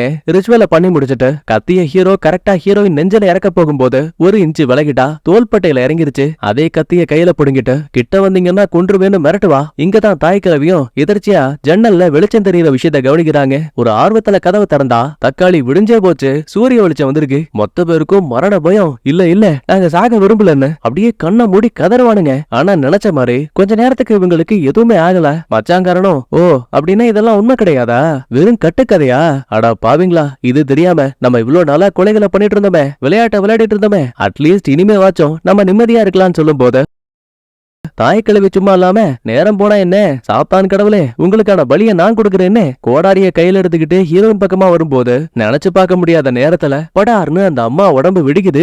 சல்லி சல்லியா உடம்பு அப்படியே சின்ன படம் ஆயிடுச்சு. ஒரு நிமிஷம் இங்க இருக்க எல்லாருக்கும் அல்லு விட்டுரும் அப்படின்னா தான் முன்னோர்கள் சொன்ன கதை எல்லாமே உண்மை. அதோட பின்விளைவா தான் நம்ம காணிக்கையை கொடுக்கலங்கிற கோவத்துல நம்ம எல்லாரும் சபிக்கப்பட்டு இறந்து போக போறோம்னு ஆளுக்கு ஒரு பக்கமா தெரிச்சு ஓடும் போது ஜான்சி, நைனா, தங்கச்சிக்காரி, அவங்க பசங்கன்னு மொத்த பேரும் தீபாவளி பட்டாசு மாதிரி வெடிக்கிறாங்க. கடைசியில இருக்கக்கூடியது ஹீரோ மட்டும்தான். செல்லம் என்னை விட்டு போயிடாத, எனக்கு பயமா இருக்குங்கிறான். இல்லை பயமுறா செல்லம், மாமல செல்லம், என்னையே கொல்ல பார்த்துட்டு நல்லவன் மாதிரி நடிக்கிறியா? ஐயோ செல்லம், நீ நடிக்கிற மாதிரி நான் அவ்வளவு கெட்டவன் கிடையாது, பாத்தியா இங்க இருக்க எல்லாரும் இறந்து போனாலும் கூட நான் இன்னும் சாகாம இருக்கேன் அப்படின்னா நான் நல்லவமா? அந்த சாத்தானால என்ன எதுவும் பண்ண முடியாது. அப்புறம் உன் கதையெல்லாம் நல்லா தான் இருக்கு, ஆனா இதுக்கு அப்புறம் உன் கூட ஒரு நொடி கூட என்னால இருக்க முடியாது. இந்த இடம் உன் கல்யாணம் மோதிரம்னு ஹீரோயின் அதை கலட்டி கையில கொடுத்ததுமே கடைசியில இந்த ஆலெக்ஸோட உடம்பு வெடிச்சு கண்ணு முன்னாடியே இறந்து போயிடுவான். கொஞ்ச நேரத்துக்கு அப்புறமா அந்த ஒட்டுமொத்த வீடும் தீப்பிடிச்சு எரிய ஆரம்பிக்குது. ஹீரோயின் மட்டும் வெளியில வந்து உட்காந்துக்கிட்டு ஜம்முன்னு ஒரு தம்ம போடுவாங்க. அப்ப அந்த இடத்துக்கு நெருப்ப பார்த்து நிறைய போலீஸும் ஃபயர் இன்ஜின்ஸும் வந்துருச்சு. எக்ஸாக்டா இந்த ஒரு சீனோட இந்த முதல் பாகம் முடியுது. ரெண்டாவது பாகத்தோட கண்டினியூஷனும் இங்கதான் ஆரம்பிக்குது. இப்ப வந்த போலீஸும், மேடம் என்னாச்சு உங்களுக்கு, வீடு தீப்பிடிச்சு எரியுது, உடம்பு ஃபுல்லா ரத்த கரைகளா இருக்கு, நாங்க கேள்விப்பட்ட வரைக்கும் உங்க பேரு கிரேஸ் ஆச்சே, இன்னைக்கு தானே உங்களுக்கு கல்யாணம். ஆனா ஹீரோயின் கிட்ட இருந்து பதிலே இல்ல. இவளுக்கு ஏற்பட்ட காயங்களால தம் அடிச்சபடியே புள்ளையாண்டா டப்புனு மயங்கிட்டா. அவசர அவசரமா ஆம்புலன்ஸ்க்கு தூக்கிட்டு வருவாங்க. ஆனா கொஞ்ச நேரத்திலேயே இந்த புள்ளையாண்டாளுக்கு உயிரும் போயிடுது. உடனே ஹீரோயினுக்கு ஷாக்க கொடுத்து அவளை காப்பாத்த ட்ரை பண்ணுவாங்க. அப்பதான் ஆரம்பத்துல இருந்த இந்த ஆலெக்ஸோட வீட்டுல இருந்து இப்ப வரைக்கும் நடந்த எல்லா சம்பவங்களுமே சடனா இல்லூஷனா கண்ணு முன்னாடி வந்து போகுது. கடைசி நிமிஷத்துல நம்ம ஹீரோயினுக்கும் உயிர் வர மாதிரி தெரியுது. இப்ப இந்த சம்பவங்கள் நடந்து சில நாட்களுக்கு பிறகு மயக்கத்தை விட்டு ஹீரோயின் கண்ணமுழிக்கும் போது சென்ட் ஜான்ஸ் அப்படிங்கிற ஒரு மருத்துவமனையில இருக்காங்க. முன்னாடியே ஒரு போலீஸ் ஆபீசரும் இருக்காரு. கையில விலங்க மாட்டி வச்சிருக்காங்க. வந்த போலீஸும் இந்த பாருங்க மேடம், லீயோட பேலஸ்ல ஒரு பெரிய தீ விபத்து, முக்கியமா அங்க கொடூரமா தாக்கப்பட்டு இறந்து போன 2 பேரோட உடல் கண்டுபிடிக்கப்பட்டிருக்கு. மீதி ஆளுங்களுக்கு என்னாச்சுங்கிற எந்த ஒரு தகவலும் இல்ல. நீங்க கல்யாணம் பண்ணுதாரே, சம்பந்தமே இல்லாம எதுக்காக உங்க உடம்புல மத்தவங்களோட ரத்த கரைகள் இருந்துச்சு? இது எல்லாத்துக்குமே நீங்க பதில் சொல்லியாகணும். உங்களை போலீஸ் ஸ்டேஷனுக்கு விசாரிக்க கூட்டிட்டு போகணும். கண்டிப்பா சாத்தான் கதைகளை சொன்னோன்னு வைங்க, இந்த போலீஸ்காரன் நம்புறதுக்கான வாய்ப்பே இல்ல. சோ என்ன பண்றதுன்னு தெரியாம ஹீரோயினும் புலம்பிட்டு இருப்பாங்க. எக்ஸாக்டா அதே டைம்ல ஜெனின்னு சொல்லிட்டு ஒரு பொண்ணு உள்ள வராங்க. இவ ஹீரோயினோட தங்கச்சி, ரத்த சொந்தமெல்லாம் கிடையாது. சின்ன வயசுல ஹீரோயினை ஒரு ஃபேமிலி அடாப்ட் பண்ணி வளர்த்திருப்பாங்க, அதாவது தத்தெடுத்து. அந்த ஃபேமிலியோட குழந்தை தான் இந்த ஜெனி. சரிமா, நீங்க 2 பேரும் பேசி முடிங்க, எனக்கு ஃபார்மாலிட்டிஸ் இருக்கு, அதை முடிச்சிட்டு வரேன்னு போலீஸும் வெளியில போயிடுவாரு. எடுத்த பேச்சுக்கு, ஆமா ஜெனி, நீ எதுக்காக இங்க வந்த, முதல்ல எப்படி வந்தன்னு கேப்பா. ஐயோ மறந்துட்டியா, உன்னோட எமர்ஜென்சி கான்டாக்ட்ல என்னோட நம்பரை தான் கொடுத்து வச்சிருக்கேன். சோ எனக்கு போலீஸ் கால் பண்ணாங்க, என்னன்னு பாத்துட்டு போக தான் நான் வந்தேன். கவலைப்படாத, 18 வயசா இருக்கும்போது என்ன அம்போன அனாதைய விட்டுட்டு போனியே, அதை பத்தி எல்லாம் திரும்ப பேசி உன்னை நான் கஷ்டப்படுத்த மாட்டேன். ஜெனி, நீ இப்ப அதைத்தான் பண்ணிட்டு இருக்க. ஓ அப்படியா, சரி விடு. ஆமா நீ இப்ப எங்க தங்கி இருக்க? நியூயார்க்ல. அடி பாவி, இங்கனக்குள்ள இருந்துட்டு ஏன்டி என்ன வந்து பாக்கல? விட்டுட்டு போனவங்களெல்லாம் என்னால பார்க்க முடியாது. உனக்கு ஒண்ணு தெரியுமா, டெரக் அப்படின்னு எனக்கு ஒரு பாய் ஃப்ரெண்ட் இருக்கான். தங்கமான பையன், என்ன வச்சு தாங்குவான் தெரியுமா? அப்புறம் நானுமே ஒரு மேனேஜரா வேலை பார்த்துட்டு இருக்கேன். சரி அதை விட்டு தள்ளு, உனக்கு என்னாச்சு? உன்னோட கணவர், அதாமா அந்த ஆலெக்ஸ் எங்க? மிரண்டு போன ஹீரோயினும், ஏய் உனக்கு ஆலெக்ஸ பத்தி எப்படி தெரியும்? அதுவா, ஒரு நாள் ரோட்ல நடந்து போகும்போது நீயும் அவனும் கஃபே ஷாப்க்கு போன விஷயத்த நான் பார்த்தேன். அப்படின்னா என்கிட்ட பேசி இருக்கலாமே. விட்டுட்டு போனவளுக்கு விசாரிப்பு இருக்கியடா. ஹீரோயினுக்கு இதை கேட்டு செருப்பா லட்ச மாதிரி இருக்கும். வாயை கப்பு சுப்புன்னு முடிப்பா. இங்க பாரு ஜெனி, எனக்கு என்ன ஆச்சுங்கிற விஷயத்த நான் சொன்னாலும் நீ நம்ப மாட்டேன். முதல்ல சொல்லு, நம்பலாமா வேணாமான்னு நான் முடிவெடுக்கிறேன். ஆரம்பத்துல இருந்து ஆலெக்ஸ காதலிச்சது, அதுக்கப்புறம் அவன் வீட்டுக்கு போனது, கல்யாணம் ஆனது, கன் எடுத்து அவங்க இவளை சுட்டதுன்னு சாத்தான் கூட்டமே இவளுக்கு சங்கூத பார்த்த விஷயத்தையும் மொத்த கதையா சொல்லி முடிப்பா. ஏய் ஒரு நிமிஷம் இரு, அப்படின்னா நீ அந்த ஆலெக்ஸ கல்யாணம் பண்ணலங்கிற காரணத்தால விடிஞ்சதுமே அவங்க எல்லாம் இறந்து போயிட்டாங்களா? சின்ன திருத்தம், அவங்க உடம்பு வெடிச்சு போயிடுச்சு. ஜெனி ரொம்ப கேஷுவலா, இந்த கதையெல்லாம் நான் நம்பினாலும் கூட போலீஸ் நம்ப மாட்டாங்க, நீ ஜெயிலுக்கு தான் போக போறம்பா. கட் பண்ணா இன்னொரு பக்கத்துல டான் அப்படின்னு ஒரு ஃபேமிலியை காட்டுறாங்க. டிவி நியூஸ்ல ஒரு பீரங்கிய பார்த்த கிறிஸ்டபர் அப்படிங்கிற ஆளு எவனோ ஒருத்தனுக்கு கால் பண்ணி, பீரங்கி எனக்கு பிடிச்சு போயிடுச்சு, அதை உடனே ஆர்மிக்கு கொடுத்துருங்கன்னு உத்தரவு கொடுக்குறான். அதே டைம்ல அங்க ஒரு வக்கீல் உருவாப்ல. சார் ஒரு முக்கியமான விஷயம், லீ ஃபேமிலியை சேர்ந்த ஆலெக்ஸுக்கு கிரேஸ்ங்கிற பொண்ணை கல்யாணம் பண்ண பார்த்தாங்க. அவங்க நடத்தின ஹைட் அண்ட் சீக் விளையாட்டுல அந்த பொண்ணு ஜெயிச்சுட்டா. சோ மொத்த ஃபேமிலியும் வெடிச்சு லீயோட சாபத்தால இறந்து போயிட்டாங்க. இதான் அந்த பொண்ணுன்னு போட்டோவை காட்டுவாங்க. என்ன இருக்குன்னா, நம்ம ஹீரோயினை பலி கொடுக்கறதுக்கு முன்னாடி இந்த பயிலுங்க ஒரு சில போட்டோக்களை எடுத்து இந்த சாத்தான வழிபடக்கூடிய கும்பலுக்குன்னு தனியா குரூப் எல்லாம் இருக்கும் போல, அதுல இத போட்டிருக்கானுங்க. உடனே கிறிஸ்டபரும் இப்ப அந்த போட்டோவை 5 ஃபேமிலியை சேர்ந்த ஆளுங்களுக்கு ஃபார்வர்ட் பண்ணி சாத்தான் வேட்டைக்கான நேரம் வந்துருச்சுன்னு மெசேஜ் போட்டு விட்டான். லண்டன், அமெரிக்கா, சைனா, அப்புறம் ஸ்பெயின், வெவ்வேறு நாடுகள்ல இருக்க ஆளுங்களுக்கு இப்ப அந்த மெசேஜ் அப்படியே ஃபார்வர்ட் ஆகுது. என்னத்த பார்த்தாங்கன்னு தெரியல, அவ்வளவு சந்தோஷத்தோட திபு திபுன்னு மொத்த பேரும் கிளம்பி நேரா டான் ஃபேமிலி கிட்ட கிளம்புறாங்க. கடைசியா கிறிஸ்டபரும் தான் பசங்க 2 பேரையும் கூப்பிடுவாங்க. ஒருத்தன் பேரு ஜாக்கு, இன்னொருத்தி பேரு கிளாரா. இங்க பாருங்க, நடக்க போற விளையாட்டுல நாம தான் ஜெயிச்சாகணும், தெரியும்ல? இந்த மோதிரம் நம்ம கையில இருக்க வரைக்கும் மட்டும்தான் சாத்தான வழிபடக்கூடிய மொத்த பேருக்கும் நாம தலைவர்களா இருக்க முடியும். யோசிக்காம உடனே அதை செய்யுங்கன்னு மனுஷன் அப்படியே பெட்ல படுத்துருவாரு. துளி கூட யோசிக்காம ஜாக்கும் கிளாராவும் தலைகாணி எடுத்து சொந்த அப்பாவையே மூச்ச திணறடிச்சு அந்த மனுஷனோட சோழியை முடிச்சு விட்டாங்க. ஏன் எதுக்குங்கிற காரணம் போக போக உங்களுக்கு தெரியும். கட் பண்ணா சீன் அப்படியே மருத்துவமனைக்கு போகுது. போலீஸும் விசாரிக்கிறதுக்காக நம்ம ஹீரோயினை ஸ்டேஷனுக்கு கூட்டிட்டு போகும்போது படார்னு ஒரு கத்தி அந்த போலீஸோட கழுத்துல இறங்குது. அந்த ஆளு ரத்த வெள்ளத்துல அங்கேயே இறந்து போறான். சரி எவன்டா இந்த வேலையை பார்த்ததுன்னு பாக்கும்போது சாத்தான வழிபடக்கூடிய கும்பல்ல தோ கோட்டு சுட்டுலாம் போட்டிருக்கா இல்லையா, இந்த வெள்ளமுடிக்காரனும் ஒரு ஆளு. பேரு டீமோ. பொல்லாத டான் ஃபேமிலி. அவங்களோட ரூல்ஸ் அண்ட் ரெகுலேஷன்ஸ நான் கேட்கணுமா? உன்னை கொன்னுட்டு தலைவர் பதவியை நான் எடுத்துக்க போறேன்னு அடுத்து ஹீரோயின் பக்கமா கத்திய வீசும்போது ஆளவராச்சாமின்னு அக்கா தங்கச்சி 2 பேரும் அங்க இருந்து தெரிச்சு ஓடுவாங்க. வந்தவன் ஒரு இடம் விடாம ஃபுல்லா தேட ஆரம்பிக்கிறான். பயந்து போன தங்கச்சியும், அடியே இங்க என்ன நடக்குது? அதாண்டி எனக்கு புரியல. ஆல்ரெடி ஆலெக்ஸோட ஃபேமிலியில இருந்த எல்லாரும் இறந்து போயிட்டாங்க. இவனை பார்க்கவே புதுசா இருக்கு. எதுவா இருந்தா என்ன, எப்படியும் நம்ம உயிரை காப்பாத்தி ஆகணும்னு இறந்து போய் கிடக்குற அந்த போலீஸ் கிட்ட இருந்து கன் எடுக்கலான்னு டீமும் அசந்த கேப்ல இவங்க கன்னை தூக்கிட்டாங்க. முதல்ல இந்த ஹாஸ்பிட்டலை விட்டு வெளியில போலான்னு நினைக்கும் போது டீமோ பைய குறுக வந்துட்டான். சுடலான்னு பார்த்தா கன்னை வேற பிடிச்சிட்டாங்க. ஒரே அடியில ஹீரோனை கீழே தள்ளி, தக்காளி இன்னைக்கு உன் சோழி முடிஞ்சுன்னு கத்தி அப்படியே ஓங்குவான் பாருங்க.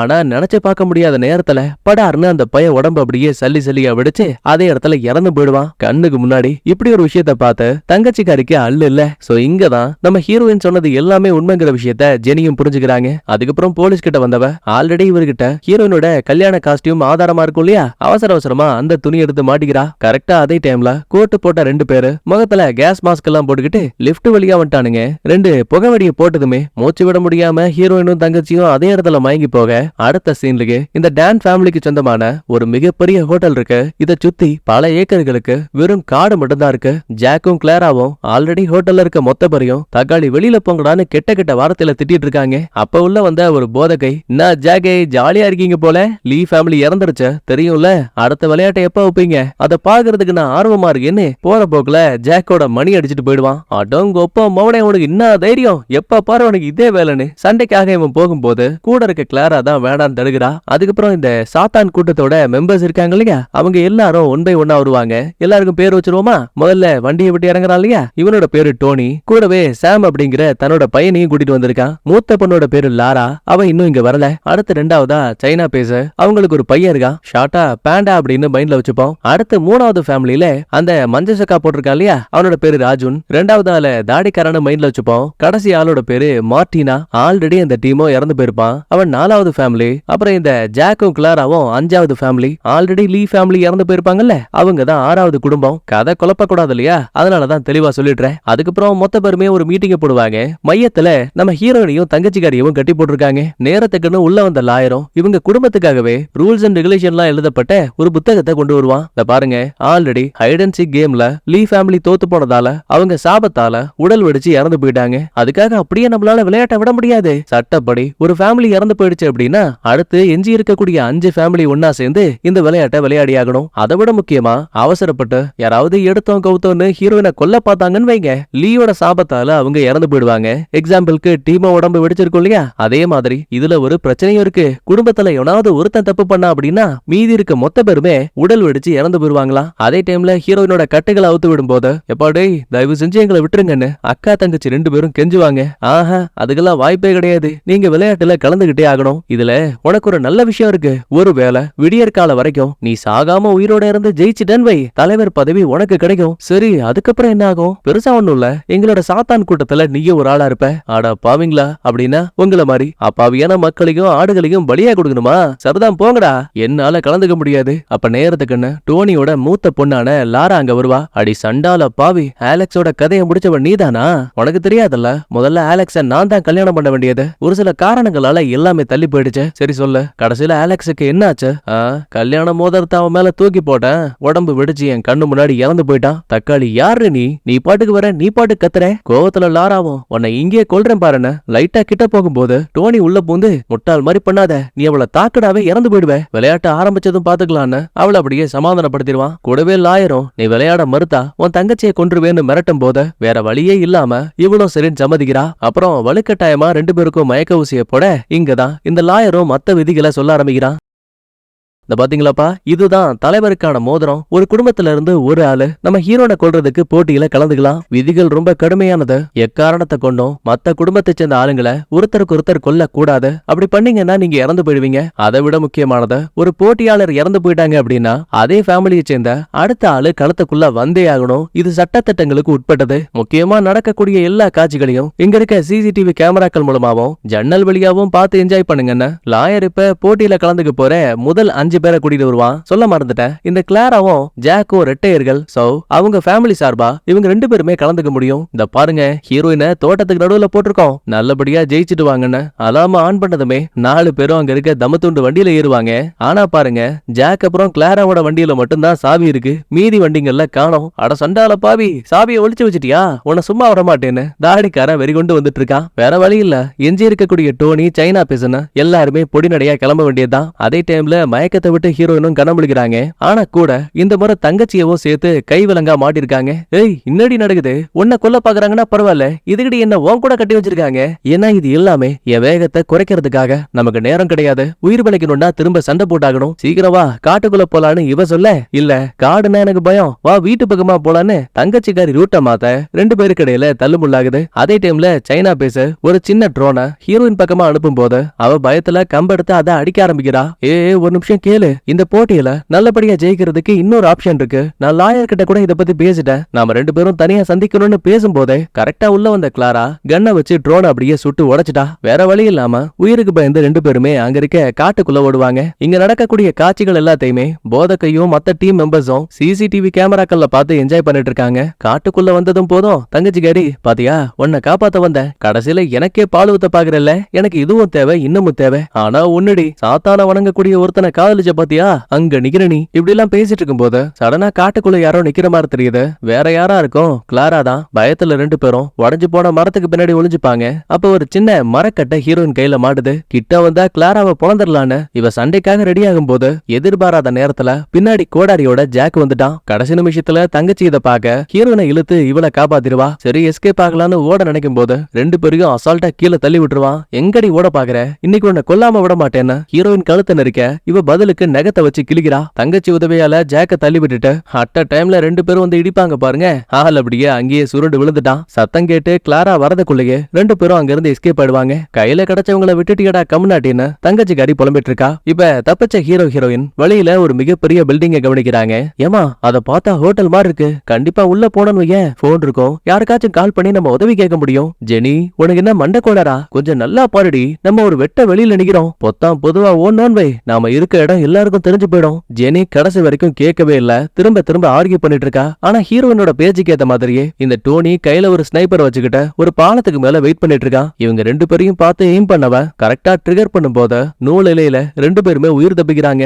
ஆத்தாடி ஆத்தா, நான் தான் சொன்னேன்ல வாடி முதல்ல தப்பிக்கலான்னு. இவங்க ரெண்டு பேரும் ஒரு பக்கம் ஓட ஆரம்பிக்க இந்த சவுண்ட கேட்ட மத்த டீம் ஆளுங்களும் இங்க வந்துட்டு இருக்காங்க. நடக்கிற எல்லாத்தையும் சிசிடிவில பார்க்கக்கூடிய போதக்கையும் தான் செல்போன்ல ஹீரோயின் இந்த மாதிரி கால்ஃப் மைதானத்துல இருக்கா, சீக்கிரம் போங்கன்னு ஜாக்குக்கு தகவல் அனுப்ப பாக்குறான். நல்ல வேலை லாயர் பையன் இத பாத்துட்டான். தம்பி இது ரூல்ஸ் அண்ட் ரெகுலேஷன்ஸ்லயே இல்ல, என்ன லியோட சாபத்தால நீயும் சாகணுமா, ஐயா மன்னிச்சிடுங்கன்னு அதை அப்படியே டெலீட் பண்ணிட்டான். தப்பிச்சு வந்த தங்கச்சியும் ஹீரோயினும் ஒரு சின்ன கிச்சன் ஏரியா கிட்ட வந்து ஒளிஞ்சிருக்காங்க. டோனி விடாம சுட்டுக்கிட்டே இருக்கான். அப்பதான் தங்கச்சிக்கு டக்குனு ஒரு ஐடியா, பக்கத்துலயே அடுப்பும் நிறைய இலைகளும் இருக்கு, சோ அதை பத்த வச்சு இருக்கிற இடம் ஃபுல்லாவே புகைய வர வச்சிருவா. இது மூலமா நம்ம ஆளுங்க நிக்கிற இடத்த கூட இவனால தெளிவா பார்க்க முடியல. கண்ணா பின்னான்னு புகைக்கு நடுவுல சுடும் போது எக்ஸாக்டா அதே டைம்ல இந்த தாடிக்காரனும் அங்க வந்துட்டான். வாழை வச்சு வெட்ட வரும்போது ரெண்டு பேரும் குனிஞ்சு எஸ்கேப் ஆயிடுவாங்க. அப்ப டோனி சுட்ட தோட்டாக்கல்ல ஒண்ணு அங்க இருக்க சிலிண்டர் மேல பட்டு வெடிச்ச வேகத்துக்கு ஹீரோயின் ஒரு பக்கமும் தாடிக்காரன் ஒரு பக்கமும் சுருண்டு விழுவாங்க. டோனிக்கு ஒரு நிமிஷம் அல்ல இல்ல, ஏன்னா தாடிக்காரன் இறந்து போயிட்டான் அப்படின்னா லியோட சாபத்தால இவனும் இறந்து போயிடுவான். நல்ல வேலை சாத்தான் புண்ணியத்துல இன்னும் தாடிக்காரன் சாகல.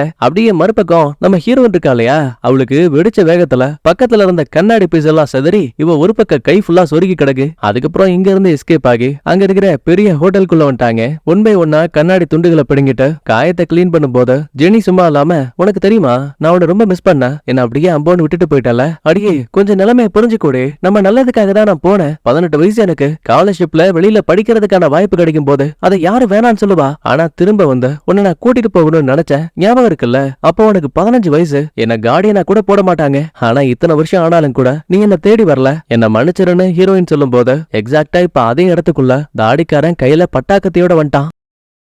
உயிருக்கு பயந்து நம்ம ஆளுங்க மாடிக்கு ஓடுவாங்க. அப்ப கத்திகளை பதப்படுத்துவாங்க இல்லையா, அந்த மாதிரி ஒரு கிரைண்டிங் மிஷின் இருக்கு. வேற வழி இல்ல, கையில மாட்டி இருக்க விலங்குகளை இதை வச்சுதான் கட் பண்ணி ஆகணும். அடியே ஆனா இப்படி பண்ண சவுண்ட் நிறைய கேக்குண்டி, எனக்கும் அது தெரியுது, ஆனா வேற வழியே இல்லன்னு மிஷினை ஆன் பண்ணி கொஞ்சம் கொஞ்சமா விலங்குகளை கட் பண்ணுவாங்க. சத்தத்தை கேட்டு கரெக்டா தாடிக்காரனும் உள்ள வருவான். ஆனா அங்க யாருமே இல்ல. விலங்குகளை கட் பண்ணிட்டு நம்ம ஆளுங்க எஸ்கேப் ஆயிட்டாங்க. தாடிக்காரன் ரொம்ப கேஷுவலா, ரெண்டு பேரும் எவ்வளவு தூரம் தான் ஓடுவீங்க, வாங்க என் கூட சண்டை போடுங்க, முடிஞ்சா என்ன ஜெயிச்சு காட்டுங்கன்னு வீர வசனங்களை பேசும்போது பதுங்கி இருந்த நம்ம ஆளுங்க ஒரு டிராலியை கொண்டு வந்து தாடிக்கார மேலேயே இடிக்கிறாங்க. டிராலியை திரும்ப ஹீரோயின் பக்கமா தள்ளி விட்டுட்டு ஜெனியா வாழை வச்சு வெட்ட வரும்போது அவ ஒரு கதவை திறந்து டம்முன்னு மண்டையில அடிக்கிறா. பின்னாடி வந்த ஹீரோயினும் அவனை அடிச்சு அங்க இருக்க ஒரு பெரிய வாஷிங் மிஷினுக்குள்ள தள்ளி விட்டாங்க. மாட்டினடா என் மாங்கா முக்கான்னு சுடு தண்ணியோட டெம்பரேச்சரை ஃபுல் அண்ட் ஃபுல்லா ஏத்தி விட்டுருவா. அவ்வளவுதான், மிஷின் ஒரு பக்கம் சுத்துது, சுடு தண்ணி அந்த பையன் உடம்பு ஃபுல்லா ஊத்துது. நடக்கிற எல்லாத்தையும் சிசிடிவி வழியா பார்த்து மொத்த ஃபேமிலியும் மிரண்டு போறாங்க. அதுவும் இந்த ராஜுன் பையெல்லாம் சொல்லவே வேணாமே, ஏன்னா இது அவனோட அண்ணனாச்சே,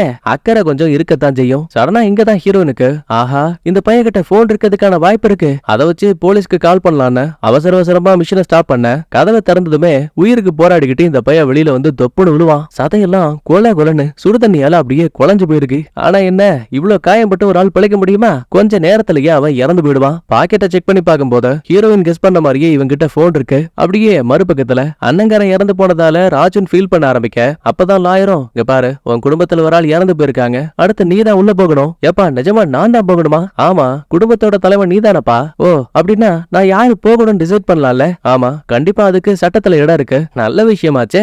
அப்படின்னா என் பொண்டாட்டி மார்டினா எனக்காக போவா. இது நானா? யோ என்ன சோழிய முடிக்க பாக்குறியா? சொல்லும் அப்படிலாம் ஒண்ணும் கிடையாதுமா. நான் ஒண்ணு அனுப்புறேன் அப்படின்னா என்னோட தலைவர் பதவி உனக்கு கிடைக்கும். ஒருவேளை நீ இந்த போட்டியில ஜெயிச்சா கூட நீதான் நம்ம எல்லாருக்கும் தலைவராகவும் இருப்ப. நீ என்ன விடா சொல்லு, ஆனா திரும்ப வந்ததுக்கு அப்புறம் தக்காளி உன் சோழிய முடிக்காம விட மாட்டேன்னு இந்த அம்மா சபதம் எடுத்துட்டு அங்க இருந்து கிளம்புறாங்க. ஒரு பக்கம் எஸ்கேப் ஆன ஹீரோயினும் தங்கச்சியும் கிடைச்ச போனை வச்சு 911க்கு கால் பண்ணுவாங்க. மேடம் நாங்க ஒரு எமர்ஜென்சில மாட்டி இருக்கோம். ஊருக்குள்ள இருக்க பெரிய கோடீஸ்வரனோட பங்களாக்குள்ள எங்களை ஒரு சில பேரு கொல்ல பாக்குறாங்க, சாத்தான வழிபடுறாங்க, எங்களை காப்பாத்துங்கன்னு கெஞ்சும் போது சரிடா தங்கம் நீ நார்த்து கேட்டுக்கிட்ட வந்து வெயிட் பண்ண, நாங்க அதுக்கப்புறம் உங்களை காப்பாத்துறோம்னு ரொம்ப கேஷுவலா பேசி முடிக்க இப்பதான் நமக்கே தெரியுது போலீஸ் மாதிரி பேசின ஆளு வேற யாரும் கிடையாது, அது இந்த கிளாரா. ஆக்சுவலி இவங்களுக்கு பெரிய போன் கம்பெனியும் இருக்கு. அதனாலயே என்னமோ இந்த இடத்த விட்டு வெளியில யாருக்கு கால் பண்ணாலும் சரி அது இவளுக்கு வர மாதிரி புள்ளையாண்டா ஒரு ஹேக்கிங்க போட்டு வச்சிருக்கா. அப்பாடா ஒரு வழியா போலீஸ் கிட்ட பேசியாச்சுன்னு சந்தோஷத்துல வெளியில வரும்போது கையில கத்தியோட நம்ம சைனீஸ் பொண்ணு உள்ள வருவா. ஆரம்பத்துல ரெண்டு பேரும் பயந்து போயிருவாங்க. ஆனா வந்தவ ஹீரோனை தாக்காம இங்க பாரு நான் உனக்கு ஹெல்ப் பண்ணதான் இங்க வந்தேன், நடக்கக்கூடிய பிரச்சனைகளை ரொம்ப சுமூகமா முடிக்கிறதுக்கு என்கிட்ட ஒரு பிளான் இருக்கு. இப்படி எல்லாம் பேசிட்டு கத்திய கூட அங்க இருக்க டேபிள்ல வச்சுட்டாங்க. ஹீரோனுக்கும் ஓரளவுக்கு நம்பிக்கை வருது. இங்கதான் சைனீஸும் இந்த பரமா சட்டத்திட்டங்கள் படி நீ இந்த போட்டியில ஜெயிச்சா மட்டும் கிடையாது, எங்க குடும்பத்தை சேர்ந்த யாராவது ஒருத்தரை கல்யாணம் பண்ணா கூட மாப்பிள்ள பையன் சாத்தான் கூட்டங்களுக்கே தலைவரா மாற முடியும். என் பையன் பாண்டா பாக்குறதுக்கு ஆள வேணா உருட்டி வச்ச பொம்மை மாதிரி இருப்பான், ஆனா ரொம்ப தங்கமானவன், நில்லுனா நிப்பான், உட்காருனா உட்காருவான், கல்யாணத்தை முடிச்சிட்டு நீ எங்க வேணா போ, ஆனா குடும்ப சம்பிரதாயங்கள்ல நீ கலந்துக்கணும். ஓ என்ன சொல்ல வரீங்க, நானும் உங்கள மாதிரி கொலைகளை பண்ணணுமா, சாத்தான வழிபடணுமா? செத்தாலும் அதெல்லாம் நடக்காது. அடியே நடக்கலனா நீ செத்துருவடி. இவனுங்க பேசிட்டு இருக்க அதே டைம்ல கன்னோட டோனி உள்ள வந்துட்டான். உசுருக்கு பயந்து தங்கச்சியும் ஹீரோயினும் ஒதுங்க. அப்பதான் நம்ம சைனா பீஸ் உள்ள பூந்து இலே அவளை சுட்டு தொலைஞ்சிடாத, அவ கல்யாணம் பண்ணிக்க ரெடியா இருக்கா, என்னையும் நீ கொல்றதுக்கான அனுமதி கிடையாதுன்னு படார்னு ஹீரோயின் பக்கமா திரும்பி சொல்ல என் பையனை கல்யாணம் பண்ணிக்கிறியா இல்ல இதே இடத்துல சாக போறியான்னு மிரட்ட ஆரம்பிக்கிறா. அப்ப தான் உயிரை காப்பாத்திக்கிறதுக்காக ஹீரோயினும் வாளோட சேர்த்து அந்த சைனா பீஸ வளைச்சு பிடிக்கும் போது தெரியாதனமா கிட்ட ஓடி வந்துட்டு இருந்த டோனியோட கழுத்துல வாள் இறங்கிருச்சு. ஏற்கனவே சொன்ன மாதிரி போட்டியாளர்கள்ல யாரையுமே கொல்லக்கூடாது. அந்த வகையில டோனி இறந்து போனதுமே சைனா பீஸோட உடம்பும் படார்னு விடிச்சு அங்கேயே இறந்து போயிடுவா. ஆக்சுவலி இவன் மட்டும் கிடையாது, இவளோட புள்ளகார அந்த பேண்டா இருக்கா இல்லையா அவனோட உடம்பு மொத்தமா வெடிச்சு அங்கேயே சோலி முடிஞ்சு. ஜெனிக்கு இதெல்லாம் பெரிய விஷயமாவே தெரியல, ஏன்னா பார்த்து பார்த்து பழகி போயிடுச்சு. அதுக்கப்புறம் சேஃப்டிக்காக அங்க இருக்க வாளை எடுத்துட்டு டோனியோட கன்னை செக் பண்ணுவாங்க. ஆனா தோட்டாக்கள் இல்ல, சோ அதை அங்கேயே போட்டுருவாங்க. நேரம் போக காட்டுக்குள்ள இந்த கிளாராவும் ஜாக்கும் ஹீரோயினுக்கும் தங்கச்சிக்காகவும் வெயிட் பண்ணிட்டு இருப்பாங்க. அப்ப சடனா ஹீரோயின் கிட்ட இருந்து கால் வருது. என்னமாச்சு, நாங்க கேட்டு கிட்ட வந்துட்டோம், நீ என்ன வந்துட்டியா இல்லையா? குழம்பி போன ஜாக்கும் அட நாங்க கேட்டுக்கு பக்கத்துல தான் இருக்கோம், உங்களை காணோமேன்னு சொல்லிட்டு கையில கன்னோட ஹீரோனை கொல்லலான்னு சொல்லிட்டு கிட்ட வருவானுங்க. ஆனா அங்கதான் ட்விஸ்ட். பதுங்கி இருந்த ஹீரோயினும் தங்கச்சியும் பின்பக்கமா வந்து ரெண்டு பேரையும் அடிச்சு அவங்க கிட்ட இருந்த வெப்பன்ஸை தூக்கிட்டாங்க.